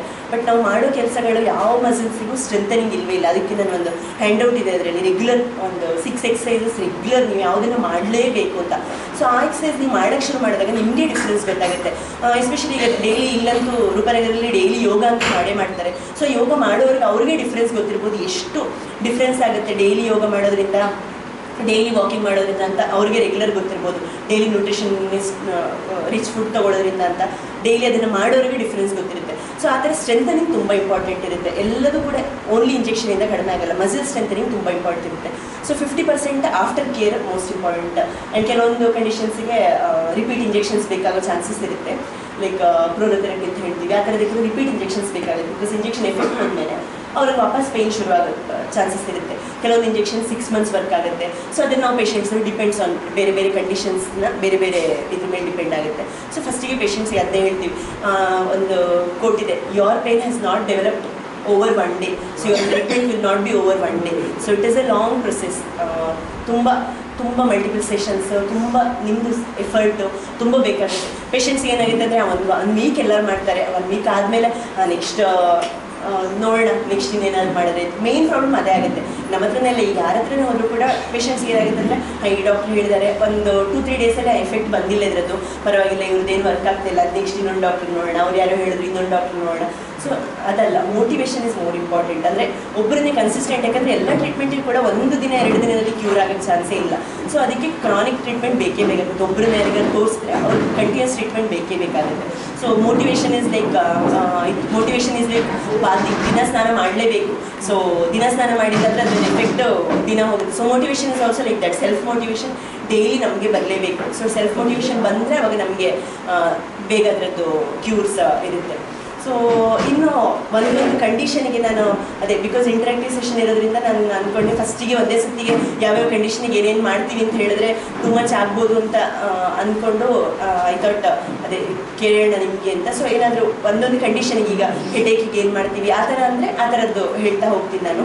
For example like some patients ಇರ್ತಾರೆ, ಅವ್ರದ್ದು ಒಬ್ಬರು patient 10 years back hysterectomy operation ಆಗಿತ್ತು. ಸೊ 10 yearsಯಿಂದ ಡೇ 1 ಆಫ್ ಹಿಸ್ಟೆಕ್ಟಮಿಯಿಂದ ಅವ್ರಿಗೆ ಎಷ್ಟು ಪೇಯ್ನ್ ಇತ್ತು ಅಂದರೆ ಕಂಟಿನ್ಯೂಸ್ ಅಬ್ಡೋಮಲ್ ಪೇಯ್ನ್ ಇತ್ತು, ಹಿಸ್ಟೆಕ್ಟಮಿ ಆಗಿದ್ದು ಪೇಯ್ನ್ ಇತ್ತು. ಸೊ 10 yearsಯಿಂದ ಅವರು ಸೀರೆನೇ ಉಡೋದು ಬಿಟ್ಬಿಟ್ಟಿದೆ, ಯಾಕಂದರೆ ಸೀರೆಲ್ ಅಂಗ ಕಟ್ಟಿದ ತಕ್ಷಣ ಅವ್ರಿಗೆ ಪೇಯ್ನ್ ಆಗ್ತಾ ಇತ್ತು. ಸೊ 10 yearsಯಿಂದ ಅವರು ಮನೆಯಿಂದಲೇ ಹೊರಗೆ ಹೋಗ್ತಿದ್ರು, ಬಿಕಾಸ್ ಹೋಗಬೇಕಿದ್ರೆ ಸೀರೆ ಉಡಬೇಕಾಗುತ್ತೆ. ಸೊ ಮನೆಯಲ್ಲೇ ನೈಟಿ ಹಾಕ್ಕೊಂಡಿದ್ರು. ಸೊ ಪೇಷಂಟ್ಸ್ ಹೆಂಗಾಗುತ್ತೆ ಅಂದರೆ ಕ್ರಾನಿಕಲ್ ಇದನ್ನೇ, ಆಮೇಲೆ ದಿನ ಯಾರಿಗೂ ಹೇಳೋಕ್ಕಾಗಲ್ಲ ಈ ಥರ ಪೇಯ್ನ್ ಇತ್ತು, ಈ ಥರ ಡಾಕ್ಟರ್ ಹತ್ರ ಹೋಗಬೇಕು. ಸೊ ಆ ಥರ ಎಸ್ಪೆಷಲಿ ಫಿಮೇಲ್ಸ್ಗೆ ಏನಾಗುತ್ತೆ ಅಂದರೆ ಡೈಲಿ ನಮಗೆ ನೋವು ಅಂತ ಇದ್ದರೆ ಏನು ಅಂದ್ಕೊಳ್ಳೋದ, ಡೈಲಿ ನೋವು ಅಂತ ಹೆಂಗೆ ಹೇಳ್ತಾ ಇರೋದು ಅಂತ. ಸೊ ಅದನ್ನು ಹೈಡ್ ಮಾಡ್ತಾನೇ ಹೋಗ್ತಾರೆ. ಸೊ ಈ ಪೇಷಂಟಿಗೆ ಅಷ್ಟೇ 10 yearsಯಿಂದ she was suffering so much, mentally she was depress so much. So ಅವ್ರು ನನ್ನ ಹತ್ರ ಬಂದಾಗ ಅವ್ರದ್ದು ಒಂದು ಆಕ್ನೆ ಸಿಂಡ್ರೋಮ್ ಅಂತ ಇರುತ್ತೆ, ವೆರಿ ರೇರ್ ಸಿಂಡ್ರೋಮ್. ಸೊ ಅದನ್ನು ಟ್ರೀಟ್ ಮಾಡಿದ್ಮೇಲೆ ನಾವು she is very happy, 60-70% pain relief ಆಗಿದೆ. ಸೊ ಈ ಥರ ರೇರ್ ಕಂಡೀಷನ್ಸ್ ಇರುತ್ತೆ. ಸೊ ಅದಕ್ಕೆ ಕಾಮನ್ ಕಂಡೀಷನ್ಸ್ ಬಗ್ಗೆ ಒಂದೊಂದೇ ಕಂಡೀಷನ್ಸ್ ಬಗ್ಗೆ ಹೇಳಬೇಕಂದ್ರೆ ಅದನ್ನು ಹೇಳ್ತೀನಿ. ಆ ಥರ ಅಂದರೆ ಬಿಕಾಸ್ ನಮ್ಮಲ್ಲಿ ನಾವು ನೋಡೋದಂದರೆ ಸಯಾಟಿಕಾ ಜಾಸ್ತಿ ನೋಡ್ತೀವಿ. ಸಯಾಟಿಕಾದಲ್ಲಿ ಏನು ಸಿಂಟಮ್ಸ್ ಇರುತ್ತೆ, ಒಂದು ಏನಂದರೆ ಡಯಾಗ್ನೋಸಿಸ್, ಸೆಲ್ಫ್ ಡಯಾಗ್ನೋಸಿಸ್ಗಿಂತ ಡಾಕ್ಟರ್ ಹತ್ರ ಹೋಗೋದು ಒಳ್ಳೆಯದು. ಬಟ್ ಯಾವಾಗ ನಿಮಗೆ ಡಾಕ್ಟರ್ ಹತ್ರ ಹೋಗಬೇಕು ಅಂತ ಗೊತ್ತಾಗಬೇಕಂದ್ರೆ ನಿಮ್ಗೆ ಏನೇನು ಸಿಂಟಮ್ಸ್ ಇರುತ್ತೆ ಅಂತ ಗೊತ್ತಾಗಬೇಕು. ಸೊ ಸಯಾಟಿಕಾ ಬಗ್ಗೆ ಹೇಳೋದಂದರೆ ಈಗಿನ ಪ್ರೆಸೆಂಟ್ ಜನ್ರೇಷನಲ್ಲಿ ಏನಂದರೆ ಬಿಕಾಸ್ ಆಫ್ IT ಪ್ರೊಫೆಷನ್ ಇರ್ಬೋದು ಅಥವಾ ಸೆಡೆಂಟ್ರಿ ಲೈಫ್ ಸ್ಟೈಲ್ ಇರ್ಬೋದು, ಯಂಗ್ ಪೇಷಂಟ್ಸಿಗೆ ಅರೌಂಡ್ 25-30 ಇಯರ್ಸ್ ಅವರಿಗೆ ಬ್ಯಾಕ್ ಪೇನ್ಸ್ ತುಂಬ ಕಾಮನ್ ಆಗಿ ಕಾಣ್ತಾ ಇದೆ. ಸೊ ಅಲ್ಲಿ ಇದನ್ನು ಹೇಗೆ ನಾವು ತಡೆಗಟ್ಬೋದು, ಆಪ್ರೇಷನ್ವರೆಗೆ ಅಥವಾ ನಮ್ಮದು ಇಂಜೆಕ್ಷನ್ವರೆಗೂ ಹೋಗೋವರೆಗೆ ಹೇಗೆ ತಡೆಗಟ್ಬೋದು ಅಂದರೆ ಸ್ಟ್ರೆಚಸ್ ನಾನು ಹೇಳ್ದಂಗೆ ಭುಜಂಗಾಸನ, ಮೆಕೆನ್ಸಿ ಎಕ್ಸಸೈಸ್ ಅಂತ ಹೇಳ್ತೀವಿ. ಮಲ್ಕೊಂಡು ನೆಕ್ ಬೆಂಡ್ ಮಾಡೋದು ಅಥವಾ ಈವನ್ ನಿಂತ್ಕೊಂಡಾದರೂ ಕೂಡ ಹಿಂದಕ್ಕೆ ಬೆಂಡ್ ಮಾಡೋದು ಮೋಸ್ಟ್ ಎಫೆಕ್ಟಿವ್ ಎಕ್ಸಸೈಸಸ್. ಡೈಲಿ ಎಲ್ಲರೂ ಮಾಡಲೇಬೇಕು, ಯಾವ ಏಜ್ ಅವರಾದರೂ ಕೂಡ ಡೈಲಿ ಇದನ್ನು ಎಕ್ಸಸೈಸ್ ಮಾಡಿದ್ರೆ ಸುಮಾರು ನಿಮಗೆ ಬ್ಯಾಕ್ ಮಸಲ್ ಸ್ಟ್ರೆಂಥನಿಂಗ್ ಅದರಿಂದನೇ ಆಗುತ್ತೆ. ಜಸ್ಟ್ ಎಲ್ಲಾದರೂ ನಿಂತ್ಕೊಂಡಿದ್ದು ಅಡುಗೆ ಮಾಡ್ತಿದ್ದಾಗಲೂ ಅಷ್ಟೇ, ಅರ್ಧ ಗಂಟೆ ಅಡುಗೆ ಮಾಡಿದ ತಕ್ಷಣ ಬೆನ್ನು ಹಿಂದಕ್ಕೆ ಬಗ್ಗಿದ್ರೆ ಸಾಕು, ಬೋ ಥರ, ಅಥವಾ ಮಲ್ಕೊಂಡಾದರೂ ಸಾಕು. ಯೋಗ ಗೊತ್ತಿರೋರಿಗೆ ಗೊತ್ತಿರುತ್ತೆ ಭುಜಂಗಾಸನ ಅಥವಾ ಮೆಕೆನ್ಸಿ ಎಕ್ಸಸೈಸ್ ಅಂತ ಹೇಳ್ತೀವಿ.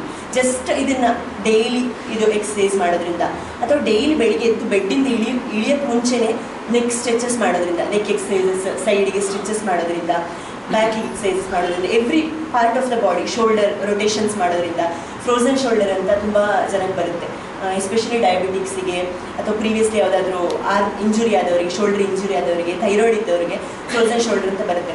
ಅಲ್ಲಿ ಫಸ್ಟಲ್ಲಿ ಗೊತ್ತಾಗಲ್ಲ ಹೆಂಗೆ ಇರುತ್ತೆ ಅಂತ, ಸ್ವಲ್ಪ ಮುಂಚೆಗಿಂತ ಏನೋ ಸ್ವಲ್ಪ ಕಷ್ಟ ಆಗ್ತದೆ ಮೂವ್ಮೆಂಟ್ ಮಾಡೋಕ್ಕೆ ಅಂತ ಅನಿಸುತ್ತೆ.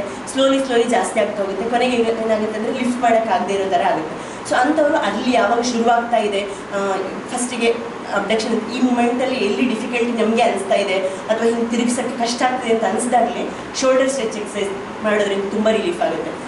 ಡೈಲಿ ಮೂಮೆಂಟ್, ಈ ಥರ ಡೈಲಿ ಮೂಮೆಂಟ್ ಮಾಡೋದ್ರಿಂದ ವಾಕಿಂಗ್ ಮಾಡ್ಬೋದು. ಅದ್ರ ಜೊತೆಗೆ ಇದನ್ನು ಆ್ಯಡ್ ಮಾಡ್ಕೊಳ್ಳೋದು. ಬಿಕಾಸ್ ಎಷ್ಟೊಂದು ಜನ ವಾಕಿಂಗ್ ಡೈಲಿ ಮಾಡ್ತಿರ್ತಾರೆ, ಬಟ್ ವಾಕಿಂಗ್ ಮಾಡಿದ್ರು ಕೂಡ ಪೇಯ್ನ್ ಬರ್ತಾ ಇರುತ್ತೆ. ಬಿಕಾಸ್ ವಾಕಿಂಗ್ ನಾವು ಬರೀ ಮಸಲ್ಸ್ ಕಾಲಲ್ಲಷ್ಟೇ ವಾಕ್ ಮಾಡ್ತಿರ್ತೀವಿ, ಕೈಗೆ ಏನೂ ಮಾಡ್ತಾ ಇರಲ್ಲ ಅಥವಾ ನಮ್ಮದು ಬ್ಯಾಕಿಗೆ ಏನೂ ಮಾಡ್ತಾ ಇರಲ್ಲ, ಇನ್ನೂ ಲೋಡ್ ಕೊಡ್ತಾನೆ ಇರ್ತೀವಿ ಅಷ್ಟೇ. ಸೊ ಅದ್ರ ಜೊತೆಗೆ ವಾಕ್ ಮಾಡೋದ್ರ ಜೊತೆಗೆ ಈ ಥರ warm up exercises, shoulder exercises, every part of the body, every joint almost 30 ಇಯರ್ಸಿಂದನೇ ಶುರು ಮಾಡಿದ್ರೆ ನಮ್ಮದೊಂದು ಆಲ್ಮೋಸ್ಟ್ 60 ಇಯರ್ಸ್ವರೆಗೂ ಕೂಡ ನಮ್ಮದು. ಬಿಕಾಸ್ ಇವಾಗಿನ ಫುಡ್ ಹ್ಯಾಬಿಟ್ಸಲ್ಲಿ ಗೊತ್ತಿರ್ಬೋದು, ಇಲ್ಲಿ ನ್ಯೂಟ್ರಿಷನ್ಸ್ ಎಕ್ಸ್ಪರ್ಟ್ಸ್ ಇರ್ತಾರೆ. ಸೊ ಇವಾಗಿನ ನಮಗಿರೋ ಫುಡ್ ಹ್ಯಾಬಿಟ್ಸು, ಫುಡ್ಡಲ್ಲಿರೋ ನ್ಯೂಟ್ರಿಷನ್ ಜೊತೆಗೆ ನಾವು ಹೊಡೆದಾಡಬೇಕಂದ್ರೆ ನಾವು ಎಫರ್ಟ್ ತಗೊಳ್ಳೇಬೇಕಷ್ಟೇ, ಅದರದ್ದು ನಾವು ನಮ್ಮದು ಕಡೆಯಿಂದ ಎಫರ್ಟ್ ಮಾಡಲೇಬೇಕಷ್ಟೆ. ಸೊ ಅದನ್ನು ನಾವು ಸ್ಟ್ರೆಂಥನಿಂಗ್ ಎಕ್ಸಸೈಸಸ್ ಅಂದರೆ ಮಾಡಲೇಬೇಕಷ್ಟೆ. ಸೊ ಅದನ್ನು ಮಾಡಿದ್ರೆ ನಮ್ಮದುವರೆಗೂ ಇಂಟರ್ವೆನ್ಷನ್ ಪ್ರೊಸೀಜರ್ವರೆಗೂ ಬರೋ ಚಾನ್ಸಸ್ಸು ಇರಲ್ಲ, ಅದು ಮುಂಚೆನೇ ಕಡಿಮೆ ಆಗುತ್ತೆ. ಇನ್ನು ಸ್ಕ್ವಾಟ್ಸ್ ಎಕ್ಸಸೈಸಸ್ ಡೈಲಿ ಅಡುಗೆ ಮನೆಯಲ್ಲೇ ಇರ್ಬೋದು, ಅಡುಗೆ ಮನೆ ಕೌಂಟ್ರಲ್ಲೇ ಜಸ್ಟ್ ಸ್ಕ್ವಾಟ್ ಮಾಡಿ ಎದ್ದೇಳೋದು 10 to 15 ಟೈಮ್ಸ್ ಅದನ್ನು ಮಾಡ್ಬೋದು. ಅಥವಾ ನೀ ಎಕ್ಸಸೈಸಸ್, ಕ್ವಾಡ್ರಿಸೆಪ್ಸ್ ಸ್ಟ್ರೆಂಥನಿಂಗ್ ಅಂತ ಹೇಳ್ತೀವಿ. ಮಲ್ಕೊಂಡು ಕಾಲು ಇಲ್ಲಿ ಕೆಳಗಡೆ ಒಂದು ಸಣ್ಣ ಪಿಲ್ಲೋ ಅಥವಾ ಬೆಡ್ಶೀಟ್ ಏನಾದರೂ ಒಂದು ರೋಲ್ ಇಟ್ಕೊಂಡು ಮೇಲ್ಗಡೆಯಿಂದ ಅದನ್ನು ಪ್ರೆಸ್ ಮಾಡ್ತಾ ಹೋಗಬೇಕು, ಬೆಡ್ಶೀಟ್ನ ಪ್ರೆಸ್ ಮಾಡ್ತಾ ಹೋಗಬೇಕು. ನಮ್ದು ಈ part of the muscle strong ಆಗ್ತಾ ಹೋಗುತ್ತೆ. ಈವನ್ ನೀವು ಆಸ್ಟಿಯೋಆರ್ಥ್ರೈಟಿಸ್ ಇದ್ದವರು ಕೂಡ ಗ್ರೇಡ್ 3 ಅವರು ಕೂಡ ಪೇಯ್ನ್ ರಿಲೀಫ್ ಇದರಿಂದನೇ ಆಗುತ್ತೆ. ಬಿಕಾಸ್ ನಮ್ಮದು ಮಸಲ್ ಲೋಡ್ ಚೆನ್ನಾಗಿ ತೊಗೊಂಡಾಗ ನಮ್ಮದು ಒಳಗಡೆ ಜಾಯಿಂಟ್ ಪೇಯ್ನ್ ಕಮ್ಮಿ ಆಗುತ್ತೆ. ಸೊ ಅದನ್ನು ಕ್ವಾಡ್ರಿಸೆಪ್ಸ್ ಸ್ಟ್ರೆಂಥನಿಂಗ್ ಎಕ್ಸಸೈಸ್ ಮಾಡೋದು. ಫುಟ್ ಸ್ಟ್ರೆಚಸ್, ಪ್ಲಾಂಟರ್ ಫೇಶಿಯಲಿಸ್ ಅದನ್ನೇ ಹೇಳಿದ್ರೆ ಅರ್ಲಿ ಮಾರ್ನಿಂಗ್ ಎದ್ದ ತಕ್ಷಣ ಕಾಲೂರಿ ಬರುತ್ತೆ. ಸೊ ಅಂಥವ್ರು ಅಷ್ಟೇ ಎದ್ದ ತಕ್ಷಣ ಫುಟ್ ಸ್ಟ್ರೆಚಸ್, ಪಾದನ ಹೀಗೆ ಗೋಡೆಗೆ ಅಥವಾ ಎಲ್ಲರೂ ಹೊರಗೆ ಬಿಟ್ಟು ಸ್ಟ್ರೆಚಸ್ ಮಾಡೋದ್ರಿಂದ ಅದರಿಂದ ರಿಲೀಫ್ ಆಗುತ್ತೆ. ಸೊ ಬ್ಯಾಕ್ ಪೇನಿಗೆ ನನ್ನ ಸಯಾಟಿಕಾ ಹೇಳಿದ್ರೆ ಈ ಅರ್ಲಿ ಏಜಲ್ಲಿ ಈಗ ಒಂದು 30-35 ಏಜ್ ಅವರು ಕೂಡ ತುಂಬ ಜನ ಬರ್ತಾರೆ. ಎಲ್ರಿಗೂ ಏನಾಗಿರುತ್ತೆ ಅಂದರೆ ಡಿಸ್ಕ್ ಪ್ರಾಬ್ಲಮ್ ಇದೆ ಅಂದಿರ್ತಾರೆ, ಸರ್ಜರಿ ಮಾಡಿಸಲೇಬೇಕು ಅಂದಿರ್ತಾರೆ. ಬಟ್ ಸರ್ಜರಿ ಮಾಡೋಷ್ಟು ಏಜು ಆಗಿರಲ್ಲ. ಅಥವಾ ಕೆಲವೊಂದು ಏನಾಗಿರುತ್ತೆ ಅಂದರೆ ಡಿಸ್ಕ್ ಬಲ್ಜ್ ಅಂತ ಹೇಳ್ತೀವಲ್ಲ, ಸರ್ಜರಿ ಮಾಡೋಷ್ಟು ಇರಲ್ಲ. ಬಿಕಾಸ್ 30 ಇಯರ್ಸ್ಗೆಲ್ಲ ಸರ್ಜರಿ ಮಾಡಿದ್ರೆ ಡಿಸ್ಕ್ ಪ್ರಾಬ್ಲಮ್ಸ್ ರಿಕರೆನ್ಸ್ ಚಾನ್ಸಸ್ ಜಾಸ್ತಿ ಇರುತ್ತೆ. ಆಫ್ಟರ್ 10 ಇಯರ್ಸ್ ಮತ್ತೆ ಬರೋ ಚಾನ್ಸಸ್ ಇರುತ್ತೆ. ಸೊ ಮತ್ತೆ 10 ಇಯರ್ಸ್ ಆದಮೇಲೆ ಮತ್ತೆ ಸರ್ಜರಿ ಮಾಡಲೇಬೇಕಾಗುತ್ತೆ ಅಂದಾಗ ಯಾರು ಅಷ್ಟು ರೆಡಿ ಇರಲ್ಲ. ಸೊ ಅಂಥವ್ರು ಈ ಥರ ಫಿಸಿಯೋಥೆರಪಿ ಟ್ರೈ ಮಾಡ್ಬೋದು. ಅಂಥವ್ರಿಗೆ ಏನು ಸಿಂಪ್ಟಮ್ಸ್ ಇರುತ್ತೆ ಅಂದರೆ back pain, most important back pain ಇರುತ್ತೆ. ಯಾವಾಗ ಬ್ಯಾಕ್ ಪೇಯ್ನ್ ಸ್ವಲ್ಪ ಅದರಲ್ಲೇ ಶುರುವಾಗ್ತದೆ ಅಥವಾ ಸಡನ್ನಾಗಿ ಏನಾದ್ರು ಎತ್ತಾ ಇದ್ದಾಗ ಕಟ್ಕಂತ ಸೌಂಡ್ ಬಂದಿತ್ತು, ಸಡನ್ನಾಗಿ ಹಿಡ್ಕೊಂಡಂಗಾಗಿತ್ತು, ಪ್ಯಾರಾಸ್ಪೈನಲ್ ಸ್ಪ್ಯಾಸಮ್ ಅಂತ ಹೇಳ್ತೀವಿ, ನಮ್ಗೆ ಬೆನ್ನೇ ಹಿಂಗೆ ಬೆಂಡಾಗಿ ಹೋಗಿರುತ್ತೆ. ಸೊ ಅಂಥವ್ರು ಕೇರ್ಫುಲ್ ಆಗಿರಬೇಕು. ನೆಕ್ಸ್ಟ್ ಟೈಮ್ ಎತ್ತಿದಾಗ ಬ್ಯಾಕ್ ಬೆಂಡಿಂಗ್ ಮಾಡಲೇಬಾರ್ದು, ಮುಂದ್ಗಡೆ ಈ ಥರ ಬಗ್ಲೇಬಾರ್ದು. ಏನೇ ತಗೋಬೇಕಿದ್ರು ಕೂಡ ಈ ಥರ ಬಟಕ್ಸ್ ಮೇಲೆ ಪ್ರೆಷರ್ ಹಾಕಿಬಿಟ್ಟು ತಗೋಬೇಕು. ಸೊ ಬ್ಯಾಕ್ದು ಕೇರ್ ಮಾಡಲೇಬೇಕಾಗುತ್ತೆ ಅವ್ರು. ನೆಕ್ಸ್ಟಿಗೆ ಟೂ ವೀಲರ್ ಓಡಾಡೋವಾಗಲೂ ಅಷ್ಟೇ ತುಂಬ ಹಂಸಲ್ಲಿ ಓಡಾಡೋದನ್ನ ಅವಾಯ್ಡ್ ಮಾಡಬೇಕು. ಆ ಥರ ಬ್ಯಾಕ್ ಪೇಯ್ನ್ ಇರೋರು. ಈ ಬ್ಯಾಕ್ ಪೇಯ್ನ್ ಫಸ್ಟಿಗೆ ಬ್ಯಾಕಲ್ಲಿ ಶುರುವಾಗಿದ್ದು ಸ್ಲೋಲಿ ಕಾಲಿಗೆ ಅಥವಾ ಬಟಕ್ಸಿಗೆ ಶುರುವಾಗುತ್ತೆ. ಡಿಫ್ರೆಂಟ್ ನರಗಳದ್ದು ಡಿಸ್ಟ್ರಿಬ್ಯೂಷನ್ ಇರುತ್ತೆ, ಯಾವ್ಯಾವ ನರದ್ದು ಡಿಸ್ಕ್ ಇನ್ವಾಲ್ವ್ ಆಗಿರುತ್ತೋ ಆ ಥರ ಇರುತ್ತೆ. ಸೊ ಏನಾಗುತ್ತೆ ಅಂದರೆ ಕರೆಂಟ್ ಸೆನ್ಸೇಷನ್ ಥರ ಬರುತ್ತೆ. ಶುರುವಿಗೆ ದಿನಕ್ಕೆ 1 ಸತಿ 2 ಸತಿ ಬರ್ಬೋದು, ಟಿಂಗ್ಲಿಂಗ್ ಸೆನ್ಸೇಷನ್ ಅಂತ ಹೇಳ್ತೀವಿ. ಸ್ವಲ್ಪ ಕರೆಂಟ್ ಹೊಡೆದಂಗೆ ಆಗ್ತಾ ಇರುತ್ತೆ, ಬಟಕ್ಸ್ ಹತ್ರ ಆಗ್ತಾ ಇರುತ್ತೆ. So slowly calf muscle cramps ಥರ ಬರುತ್ತೆ, ಕಾಫ್ ಮಸಲ್ ಪೂರ್ತಿ ಸೆಳೆತ ಬರೋಕ್ಕೆ ಶುರುವಾಗುತ್ತೆ. ಸೊ ಈ ಥರ ಟಿಂಗ್ಲಿಂಗ್ ಸೆನ್ಸೇಷನ್ ಶುರುವಾಗಿದೆ ಅಂದರೆ ಬೆಟರ್ ಡಾಕ್ಟರ್ ಕನ್ಸಲ್ಟ್ ಮಾಡೋದು ಬೆಟರ್. ಹೆದರಿಸಕ್ಕೆ ಹೇಳ್ತಾ ಇಲ್ಲ, ಏನಾದರೂ ಒಂದು ಸತಿ ಟಿಂಗ್ಲಿಂಗ್ ಆದ ತಕ್ಷಣ ಏನೋ ಪ್ರಾಬ್ಲಮ್ ಇದೆ ಅಂತ ಆ ಥರ ಹೇಳ್ತಾ ಇಲ್ಲ. ಈವನ್ ಇದಕ್ಕೆಲ್ಲ ಏನು ಸರ್ಜರಿವರೆಗೆ ಟ್ರೀಟ್ಮೆಂಟ್ ಇರುತ್ತೆ ಅಂತಲ್ಲ, ಎಲ್ಲ ಕೇಸಸ್ಸಿಗೆ ನಾವೇನು MRI ಮಾಡಿ ನೋಡಲ್ಲ, MRI ಇಲ್ಲೇ ಗೊತ್ತಾಗುತ್ತೆ ಅದರಿಂದ ಪ್ರಾಬ್ಲಮ್ ಇದೆ ಅಂತಲ್ಲ. ಸೊ ಬಟ್ ಈ ಥರ ಟಿಂಗ್ಲಿಂಗ್ ಸೆನ್ಸೇಷನ್ ಶುರುವಾಗಿದೆ ಅಂದರೆ ನಿಮ್ಮದು ನರದ ಮೇಲೆ ಡಿಸ್ಕ್ ಪ್ರೆಸ್ ಆಗ್ತಾ ಇದೆ, ಡಿಸ್ಕಿಂದಾಗಿ ಉರಿ ಬರ್ತಾ ಇದೆ, ಅದು ಒಳಗಡೆ ಪ್ರೆಸ್ ಆಗ್ತಾ ಇದೆ. ಸೊ ಏನೋ ಒಳಗಡೆ ಪ್ರಾಬ್ಲಮ್ ಆಗ್ತಾ ಇದೆ. ಸೊ ಅದನ್ನು ಅರ್ಲಿ ಟ್ರೀಟ್ಮೆಂಟ್ ಮಾಡ್ಕೊಳ್ಳೋದು ಬೆಟರ್. ಸೊ ಅಂಥ ಟೈಮಲ್ಲಿ ಏನು ಮಾಡ್ತೀವಿ, ಅದು ಫಿಸಿಯೋಥೆರಪಿ ಮೆಡಿಕೇಷನ್ಸ್ ವರ್ಕ್ ಆಗಿಲ್ಲ ಅಂದರೆ ನಾವು ಎಪಿಡ್ಯೂರಲ್ ಇಂಜೆಕ್ಷನ್ಸ್ ಅಂತ ಹೇಳ್ತೀವಿ. ಆಪ್ರೇಷನ್ ಥಿಯೇಟ್ರಲ್ಲಿ ಎಕ್ಸ್ರೇ ಮೆಷಿನ್ ಇರುತ್ತೆ, ಅದ್ರ ಮೂಲಕ ನಾವು ಯಾವ ನರದಿಂದ ಪ್ರಾಬ್ಲಮ್ ಬರುತ್ತಾ ಆ ನರಕ್ಕೆ ಇಂಜೆಕ್ಷನ್ನ ಕೊಡ್ತೀವಿ, ಅದ್ರ ನರದ ಅರೌಂಡ್ ಇಂಜೆಕ್ಷನ್ನ ಕೊಡ್ತೀವಿ. ಸೊ ದಟ್ ಆ ಊತ ಏನು ಹೇಳಿದ್ನಲ್ಲ, ಉರಿ ಊತ ಏನು ಹೇಳಿದ್ನಲ್ಲ, ಆ ಉರಿ ಊತ ಓಪನ್ ಆಗುತ್ತೆ, ಅದರಿಂದ ರಿಲೀಫ್ ಬರುತ್ತೆ. ಸೊ ಅದ್ರ ಜೊತೆಗೆ ಫಿಸಿಯೋಥೆರಪಿ ಎಲ್ಲ ಮಾಡೋದ್ರಿಂದ 6 ಮಂತ್ಸ್ ಎಷ್ಟೊಂದು ಪೇಷಂಟ್ಸ್ ಈವನ್ ಆಫ್ಟರ್ 1 ಇಯರ್ ಕೂಡ ಪೇಯ್ನ್ ಬರಲ್ಲ. 6 ಮಂತ್ಸ್ ಆದಮೇಲೆ ಒಬ್ಬೊಬ್ಬರಿಗೆ ಪೇಯ್ನ್ ಬರೋಕ್ಕೆ ಶುರುವಾಗುತ್ತೆ. ರೆಗ್ಯುಲರ್ ಎಕ್ಸಸೈಸಸ್ಸಿಂದ ಅದು ಹೋಗುತ್ತೆ. ಸೊ ಸಯಾಟಿಕ್ ನೆಕ್ಸ್ಟ್ ಸ್ಟೇಜಿಗೆ ಬಂದಾಗ ಯಾವಾಗ ಡಿಸ್ಕ್ ತುಂಬ ಜಾಸ್ತಿ ಪ್ರೆಸ್ ಆಗ್ತಿರುತ್ತೆ ಆವಾಗ ಸರ್ಜರಿಗೆ ಹೋಗಲೇಬೇಕಾಗುತ್ತೆ. ಸೊ ಅಲ್ಲಿವರೆಗೆ ಇದರಲ್ಲೇ ಕ್ಯೂರ್ ಮಾಡ್ಕೊಬೋದು, ಈ ಥರ ಪ್ರೊಸೀಜರ್ಸ್ನೇ ಕ್ಯೂರ್ ಮಾಡ್ಕೊಬೋದು. ಇನ್ನೊಂದು ಮೋಸ್ಟ್ ಕಾಮನ್ ಅಂದರೆ ಪ್ಲಾಂಟರ್ ಫೇಶಿಯೈಟಿಸ್. ಅರ್ಲಿ ಮಾರ್ನಿಂಗ್ ಕಾಲು ಉರಿ ಬರುತ್ತೆ, ಬೆಂಕಿ ಬಂದಂಗೆ ಆಗುತ್ತೆ, ಫಸ್ಟ್ ಹೆಜ್ಜೆನೇ ಇಡೋಕ್ಕಾಗಲ್ಲ. ಹೆಜ್ಜೆ ಇಟ್ಟ ತಕ್ಷಣ ಸ್ವಲ್ಪ ದೂರ ನಡೆದ ತಕ್ಷಣ ಸರಿ ಹೋಗ್ಬಿಡುತ್ತೆ, ಬಟ್ ಎದ್ದ ತಕ್ಷಣ ಫಸ್ಟ್ ಸ್ಟೆಪ್ಪೇ ಇಡೋಕ್ಕಾಗಲ್ಲ. ತುಂಬ ಜನ ಇರ್ತಾರೆ. ಅದು ಮೇಯ್ನ್ಲಿ ಏನಂದರೆ ನಮ್ಮದು ಇವಾಗಿನ ಮನೆಗಳಲ್ಲಿ ಟೈಲ್ಸ್ ಇರೋದ್ರಿಂದಾಗಿ ಮೇಯ್ನ್ ಕಲ್ಪ್ರಿಟ್ ಟೈಲ್ಸಿಂದಾಗಿರುತ್ತೆ, ಅದರದ್ದು ಕೋಲ್ಡಿಂದಾಗಿರುತ್ತೆ. ಆ್ಯಂಡ್ ವಿಂಟರ್ ಸೀಸನಲ್ಲಿ ಜಾಸ್ತಿ ಆಗ್ತಾ ಹೋಗುತ್ತೆ. ಸೊ ಅಂಥವ್ರು ಏನು ಮಾಡಬೇಕಂದ್ರೆ ಫಸ್ಟಿಗೆ ಫುಟ್ ಸ್ಟ್ರೆಚಸ್ಯಿಂದಲೇ ಶುರು ಮಾಡಬೇಕು. ಬೆಡ್ಡಿಂದ ಇಳಿಯುವಾಗಲೇ ಫುಟ್ ಸ್ಟ್ರೆಚಸ್ ನಾನು ತೋರಿಸಿದ್ನಲ್ಲ, ಪಾದನ ಈ ಥರ ಸ್ಟ್ರೆಚ್ ಮಾಡಿಬಿಟ್ಟು ನಡಿಬೇಕು. ಮನೆ ಒಳಗಡೆ ಚಪ್ಪಲಿ ಹಾಕೊಂಡು ಓಡಾಡಲೇಬೇಕಾಗುತ್ತೆ. ಆ ಥರದವರು ತುಂಬ ಜನ ಪೇಷಂಟ್ಸ್, ಹಳ್ಳಿ ಪೇಷಂಟ್ಸ್ ಬರ್ತಾರೆ, ಮನೆ ಒಳಗಡೆ ಹಿಂಗೆ ಚಪ್ಪಲಿ ಹಾಕೊಂಡು ಓಡಾಡೋದು ಅಂತ. ಬಟ್ ನಾವೇ ಮನೆಗಳನ್ನ ಟೈಲ್ಸ್ ಕಟ್ಕೊಂಡ್ಮೇಲೆ ಚಪ್ಪಲಿ ಹಾಕೊಂಡು ಓಡಾಡಲೇಬೇಕಾಗಿತ್ತು, ಬೇರೆ ಏನೂ ಆಪ್ಷನ್ ಇರಲ್ಲ. ಸೊ ಇಲ್ಲಾಂದರೆ ನೆಕ್ಸ್ಟ್ ಆ ಥರ ಅದು ಪ್ರಾಬ್ಲಮ್ಗಳು ರಿಕರೆಂಟ್ ಆಗ್ತಾನೆ ಬರುತ್ತೆ. ಸೊ ಮನೆ ಒಳಗಡೆ ಚಪ್ಪಲಿ ಹಾಕಲೇಬೇಕಾಗುತ್ತೆ ಅಂತವ್ರು. ಇನ್ನೊಂದು ಸಿಂಪಲ್ ಎಕ್ಸಸೈಸ್ ಇದ್ದಿರೋದ್ರಿಗೆ ನೈಟ್ ಟೈಮಲ್ಲಿ ಏನು ಮಾಡೋಕ್ಕೆ ಹೇಳ್ತೀವಿ ಅಂದರೆ 2 ಟಬ್ ತೊಗೊಂಡು 1 ಟಬ್ಬಲ್ಲಿ ಬಿಸಿನೀರು 1 ಟಬ್ಬಲ್ಲಿ ಐಸ್ ಹಾಕಕ್ಕೆ ಹೇಳ್ತೀವಿ. ಸೊ 2 ಮೇಲೂ ಕೂಡ ಅವ್ರ ಪಾದನ ಒಂದು 5 ಮಿನಿಟ್ಸ್ ಒಂದು 3 ಟೈಮ್ಸ್ ಮಾಡೋಕ್ಕಾಗುತ್ತೆ. ಈ ಬಿಸಿನೀರು ತಣ್ಣಗಾಗೋವರೆಗೆ, ಐಸ್ ವಾಟರ್ ಬಿಸಿ ಆಗೋವರೆಗೆ ಪಾದನ ಅದ್ರ ಮೇಲೆ ರೋಲ್ ಮಾಡಬೇಕು. ಸೊ ಎವ್ರಿ ಡೇ ನೈಟ್ ಈ ಥರ ಮಾಡೋದ್ರಿಂದ ಫಸ್ಟ್ ಸ್ಟೆಪ್ ಇದರಿಂದನೇ ಕ್ಯೂರ್ ಆಗುತ್ತೆ. ಸೊ ಇದರಲ್ಲಿ ಕ್ಯೂರ್ ಆಗಿಲ್ಲ, ವಾಪಸ್ ಆ ಥರ ಪೇಯ್ನ್ ಬರ್ತಾ ಇದೆ ಅಂದರೆ ಆವಾಗ ನಾವು ಅಲ್ಟ್ರಾಸೌಂಡ್ ನೋಡಿಕೊಂಡು ಅಲ್ಲಿಗೆ ಕೂಡ PRP ಇಂಜೆಕ್ಷನ್ ಅಂತ ಮಾಡ್ತೀವಿ. ನಾನು ಹೇಳಿದಂಗೆ ನಮ್ಮದೇ ಬ್ಲಡ್ಡನ್ನು ತಗೋತೀವಿ, ಒಂದು 20 ml ಬ್ಲಡ್ ತೊಗೊಂಡು ಸೆಂಟ್ರಿಫ್ಯೂಜ್ ಮಿಷಿನ್ ಅಂತ ಇರುತ್ತೆ. ಸೊ ಅದರಿಂದ ಬ್ಲಡ್ಡನ್ನು ಪ್ಯೂರಿಫೈ ಮಾಡಿಬಿಟ್ಟು ಅದನ್ನು ಆ ಜಾಗಕ್ಕೆ ಇಂಜೆಕ್ಟ್ ಮಾಡ್ತೀವಿ. ಅದರಿಂದಾಗಿ ತುಂಬ ಅವರಿಗೆ ರಿಲೀಫ್ ಆಗುತ್ತೆ ಪ್ಲಾಂಟರ್ ಫೇಶಿಯೈಟಿಸ್. ಇನ್ನೊಂದು ಮೋಸ್ಟ್ ಕಾಮನ್ ನೀ ಆಸ್ಟಿಯೋಆರ್ಥ್ರೈಟಿಸ್ ಬಗ್ಗೆ ಮಾತಾಡಬೇಕಿದ್ರೆ ಅದು 1 hour ಆಗುತ್ತೆ. ಸೊ ಮಂಡಿ ಸವಕಳಿ ಅಂತ ಹೇಳ್ತೀವಿ. ಸೊ 4 ಸ್ಟೇಜಸ್ ಇರುತ್ತೆ. ಇವಾಗ ಬಿಕಾಸ್ ನಮ್ಮದು ಸ್ಟ್ಯಾಂಡಿಂಗ್ ಪ್ರೊಫೆಷನ್, ಸ್ಟ್ಯಾಂಡಿಂಗ್ ಎಲ್ಲದಕ್ಕೂ ಸ್ಟ್ಯಾಂಡಿಂಗ್ ಇರೋದ್ರಿಂದ even at the age of 30-35 ಕೂಡ ಮಂಡಿ ನೋವು ಈಗಾಗಲೇ ಶುರುವಾಗಿದೆ. ಕೆಳಗಡೆ ಕೂತು ನಮಗೆ ಎದ್ದೇಳಕ್ಕಾಗಲ್ಲ ಈಗ. ಸೊ ಅಷ್ಟು ನೋವು ಶುರುವಾಗಿದೆ. ಸೊ ಅರ್ಲಿ ಸ್ಟೇಜಿಗೆ ಫಸ್ಟ್ ಗ್ರೇಡ್ 1 and 2 ಅಲ್ಲಿ ಏನು ಮಾಡ್ಬೋದು ಅಂದರೆ ಸ್ಟ್ರೆಂಥನಿಂಗ್ ನಾನು ಹೇಳಿದ್ದಾರೆ, ಕ್ವಾಡ್ರಿಸೆಪ್ಸ್ ಸ್ಟ್ರೆಂಥನಿಂಗ್, ಹಿಂದ್ಗಡೆ ಹ್ಯಾಮ್ಸ್ಟ್ರಿಂಗ್ ಮಸಲ್ ಅಂತ ಇರುತ್ತೆ. ಸೊ ಅದರದ್ದು ಸ್ಟ್ರೆಂಥನಿಂಗ್ ಮಾಡಲೇಬೇಕು. ಸೊ ಅದರದ್ದು ಸ್ಟ್ರೆಂಥನಿಂಗ್ ಅಥವಾ ಫಿಸಿಯೋಥೆರಪಿನಲ್ಲಿ ಗ್ರೇಡ್ 1 ಇಂದ 2ಗೆ ಹೋಗೋದನ್ನ ಅವಾಯ್ಡ್ ಮಾಡ್ಬೋದು. ಒಂದ್ಸತಿ ಗ್ರೇಡ್ 3 ಅಥವಾ 4ಗೆ ಹೋದ್ಮೇಲೆ ವಾಪಸ್ ರಿವರ್ಟ್ ಬ್ಯಾಕ್ ಆಗಲ್ಲ. ಬಿಕಾಸ್ 2 ಬೋನ್ ಇರುತ್ತೆ, 2 ಬೋನ್ ಮಧ್ಯೆಯಲ್ಲಿ ಒಂದು ಗ್ಯಾಪ್ ಇರುತ್ತೆ. ಗ್ಯಾಪ್ ಮತ್ತು ಕಾರ್ಟಿಲೇಜ್ ಅಂತ ಹೇಳ್ತೀವಿ, ಅಸ್ಥಿ ಮಜ್ಜೆ ಅಂತ. ಸೊ ಅದು ನಮ್ಮದು ಕ್ರಾನಿಕ್ ವೇರಿಯಂಟ್ ಏನಿಲ್ಲ, ಎಸ್ಪೆಷಲಿ ಫಿಮೇಲ್ಸಿಗೆ, ಈವನ್ ಮೇಲ್ಸಲ್ಲೂ ಅಷ್ಟೇ, ಕ್ರಾನಿಕ್ ಡ್ರೈವಿಂಗ್ ಪ್ರೊಫೆಷನ್ಸ್, ಟೀಚರ್ಸು, ಯಾರ್ಯಾರು ನಿಂತಿರ್ತಾರೆ. ಸೊ ಅವ್ರಿಗೆ ಅದು ಕ್ರಾನಿಕ್ ವೇರಿಯಂಟ್ ಏನಂತ ಹೇಳ್ತೀವಿ, ಇಜ್ತಾ ಬರೋದ್ರಿಂದಾಗಿ ಅದು ಕಡಿಮೆ ಆಗ್ತಾ ಬರುತ್ತೆ. ಸೊ ಅದನ್ನು ನಾವು ಎಕ್ಸ್ಟ್ರಾ ಕಾರ್ಟಿಲೇಜ್ ಹೊರಗಡೆಯಿಂದ ಹಾಕೋಕ್ಕಾಗಲ್ಲ. ಟ್ಯಾಬ್ಲೆಟ್ಸ್ಗಳಿಂದ ಸ್ವಲ್ಪ ಆ ಪೇಯ್ನ ಕಮ್ಮಿ ಮಾಡ್ಬೋದು, ಬಟ್ ಎಕ್ಸ್ಟ್ರಾ ಕಾರ್ಟಿಲೇಜ್ ಹಾಕೋಕ್ಕಾಗಲ್ಲ. ಸೊ ಅವಾಗ ಏನಾಗುತ್ತೆ ಅಂದರೆ ಅಲ್ಲೊಂದು ಜೆಲ್ ಥರ ಇರುತ್ತೆ, ಹೈಲೂರಿಕ್ ಆ್ಯಸಿಡ್ ಅಂತ ಜೆಲ್ ಹೇಳ್ತೀವಿ. ಸೊ ಆ ಜೆಲ್ ಅಂಶ ಕಡಿಮೆ ಆಗ್ತಾ ಬರುತ್ತೆ. ಆ ಜೆಲ್ಲನ್ನು ನಾವು ಎಕ್ಸ್ಟ್ರಾ ಔಟ್ಸೈಡಿಂದ ಹಾಕ್ತೀವಿ. ಗ್ರೇಡ್ 2 ಅಥವಾ 3ಯಲ್ಲಿ ಆ ಥರ ಜೆಲ್ಲನ್ನು ಔಟ್ಸೈಡಿಂದ ಹಾಕ್ತೀವಿ. ಈವನ್ PRP ಟ್ರೀಟ್ಮೆಂಟ್ ಕೊಡ್ತೀವಿ ಅಂಥವ್ರಿಗೆ. ಪ್ಲೇಟ್ಲೆಟ್ ರಿಚ್ ಪ್ಲಾಸ್ಮಾ ಕೊಡೋದ್ರಿಂದ ಏನಾಗುತ್ತೆ ಅಂದರೆ ನಮ್ಮದು ಪ್ಲೇಟ್ಲೆಟಲ್ಲೇ ಗ್ರೋತ್ ಫ್ಯಾಕ್ಟರ್ಸ್ ಅಂತ ಇರುತ್ತೆ. ಯೂಶ್ವಲ್ ನಮ್ಮದು ಎಲ್ಲ ಬಾಡಿದು ಯಾವ ಪಾರ್ಟಿಗೂ ಈಗ ಮುಂಚೆಲಿ ಏನಾಗುತ್ತೆ, ನಾವು ಬಿಫೋರ್ 30 ಎಲ್ಲ ಬಿದ್ದರೆ ನಮಗೆ ಗಾಯಗಳು ಯಾಕೆ ಗುಣ ಬೇಗ ಆಗುತ್ತೆ ಅಂದರೆ ಗ್ರೋತ್ ಫ್ಯಾಕ್ಟರ್ಸ್ ನಮ್ಮಲ್ಲಿ ಚೆನ್ನಾಗಿರುತ್ತೆ. ಏಜ್ ಆಗ್ತಾ ಹೋದ್ರೆ ಗ್ರೋತ್ ಫ್ಯಾಕ್ಟರ್ಸ್ ಕಡಿಮೆ ಆಗ್ತಾ ಹೋಗುತ್ತೆ, ಅವಾಗ ನಮ್ದು ಹೀಲಿಂಗ್ ಕೂಡ ಕಡಿಮೆ ಆಗ್ತಾ ಹೋಗುತ್ತೆ. ಸೇಮ್ ಮಂಡಿ ಒಳಗಡೆನೂ ಅದೇ ಥರ ಇರುತ್ತೆ, ಗ್ರೋತ್ ಫ್ಯಾಕ್ಟರ್ಸ್ ಏಜ್ ಆಗ್ತಾ ಹೋದಾಗ ಕಡಿಮೆ ಆಗ್ತಾ ಹೋಗುತ್ತೆ. ಸೊ ಈ ಪ್ಲೇಟ್ಲೆಟ್ ನಮ್ಮದೇ ಪ್ಲೇಟ್ಲೆಟ್ ಹಾಕೋದ್ರಿಂದಾಗಿ ಗ್ರೋತ್ ಫ್ಯಾಕ್ಟರ್ಸ್ ಒಳಗಡೆ ಪ್ರೊಡ್ಯೂಸ್ ಆಗ್ತಾ ಹೋಗುತ್ತೆ. ಸೊ ಅದರಿಂದಾಗಿ ನಮಗೆ ಮಂಡಿ ನೋವು ಕಡಿಮೆ ಆಗುತ್ತೆ. ಸೊ ಸ್ಟೇಜ್ 3ಯಲ್ಲೇ 2 ಅಥವಾ 3ಯಲ್ಲೇ ಬಂದರೆ ಆಪ್ಷನ್ಸ್ ಇರುತ್ತೆ. ಸ್ಟೇಜ್ 4ಗೆ ಹೋದ್ಮೇಲೆ ಒಂದ್ಸತಿ ಬೋನ್ ಮೇಲೆ ಬೋನ್ ಪ್ರೆಸ್ ಆದಮೇಲೆ ಆಮೇಲೆ ನಾವು ಈ ಥರ ಟ್ರೀಟ್ಮೆಂಟ್ ಮಾಡೋದ್ರಿಂದ ತುಂಬ ಓನ್ಲಿ ಪೇಯ್ನ್ ರಿಲೀಫ್ ಆಗುತ್ತೆ ಅಷ್ಟೇ, ಬಟ್ ಅದರಿಂದಾಗಿ ನೆಕ್ಸ್ಟ್ ಕ್ಯೂರ್ ಇರಲ್ಲ. ಸೊ ಅಂಥ ಟೈಮಲ್ಲಿ ಸರ್ಜರಿ ಮಾಡಲೇಬೇಕಾಗುತ್ತೆ. ಸೊ ಅದನ್ನು ಅವಾಯ್ಡ್ ಮಾಡಬೇಕಿದ್ರೆ ಈ ಥರ ಟ್ರೀಟ್ಮೆಂಟ್ಗಳನ್ನ ತೊಗೋಬೋದು. ಇವನ್ ಹಿಪ್ ಆಸ್ಟಿಯೋಆರ್ಥ್ರೈಟಿಸ್, ತುಂಬ ಜನ ಕೆಳಗಡೆ ಕೂತು ಎದ್ದು ಮಾಡೋರಿಗೆ ಹಿಪ್ ಆಸ್ಟಿಯೋಆರ್ಥ್ರೈಟಿಸ್ ಕಂಡೀಷನ್ ಇರುತ್ತೆ. ಸೊ ಅಂಥವ್ರಿಗೂ ಈ ಥರ ಟ್ರೀಟ್ಮೆಂಟ್ ಇರುತ್ತೆ. ಇವನ್ ಇನ್ನು ಅದೇ ಶೋಲ್ಡರ್ ಪೇನ್ ನಾನು ಹೇಳಿದ್ರೆ ಶೋಲ್ಡರ್ ಟೇರ್ಗಳಿರುತ್ತೆ, ತುಂಬ ಸಲ ನಮ್ಗೆ ಗೊತ್ತಾಗಿರಲ್ಲ. ಜಸ್ಟ್ ಇವನ್ ಗೋಡೆ ಪುಷ್ ಮಾಡಿದಾಗಲೂ ಕೂಡ ನಮ್ಮದು ಇಲ್ಲಿ 4 ಮಸಿಲ್ಸ್ ಇರುತ್ತೆ, ಅದರಲ್ಲಿ ಸ್ಮಾಲ್ ಟೇರ್ಸ್ ಕೂಡ ಇರ್ಬೋದು. ಅದು ಕ್ರಾನಿಕ್ ಪೇಯ್ನ್ ಬರ್ತಾನೆ ಇರುತ್ತೆ, ತುಂಬ ಟೈಮಿಂದ ಇದೆ ಅದೊಂದು ಪೇಯ್ನ್ ಇದೆ ಅಂತ ಅನಿಸ್ತಾನೆ ಇರುತ್ತೆ. ಬಟ್ ನಮ್ಗೆ ಅದಕ್ಕೇನು ಸೊಲ್ಯೂಷನ್ ಇದೆ ಅಂತ ಗೊತ್ತಿಲ್ಲ. ಅದು ಪೇಯ್ನ್ ಬಂದಾಗ ಪೇಯ್ನ್ ಬಂದಾಗ ಪೇಯ್ನ್ ಕಿಲ್ಲರ್ ತೊಗೊಳೋದು ಕಮ್ಮಿ ಆಗುತ್ತೆ, ಆ ಟೈಮಿಗೆ ಕಮ್ಮಿ ಆಗುತ್ತೆ. ಬಟ್ ಅದು ಕ್ರಾನಿಕ್ ಅದೇ ಥರನೇ ಬಿಟ್ಟು ಹೋದರೆ ಆ ಟೇರ್ ಜಾಸ್ತಿ ಆಗ್ತದೆ.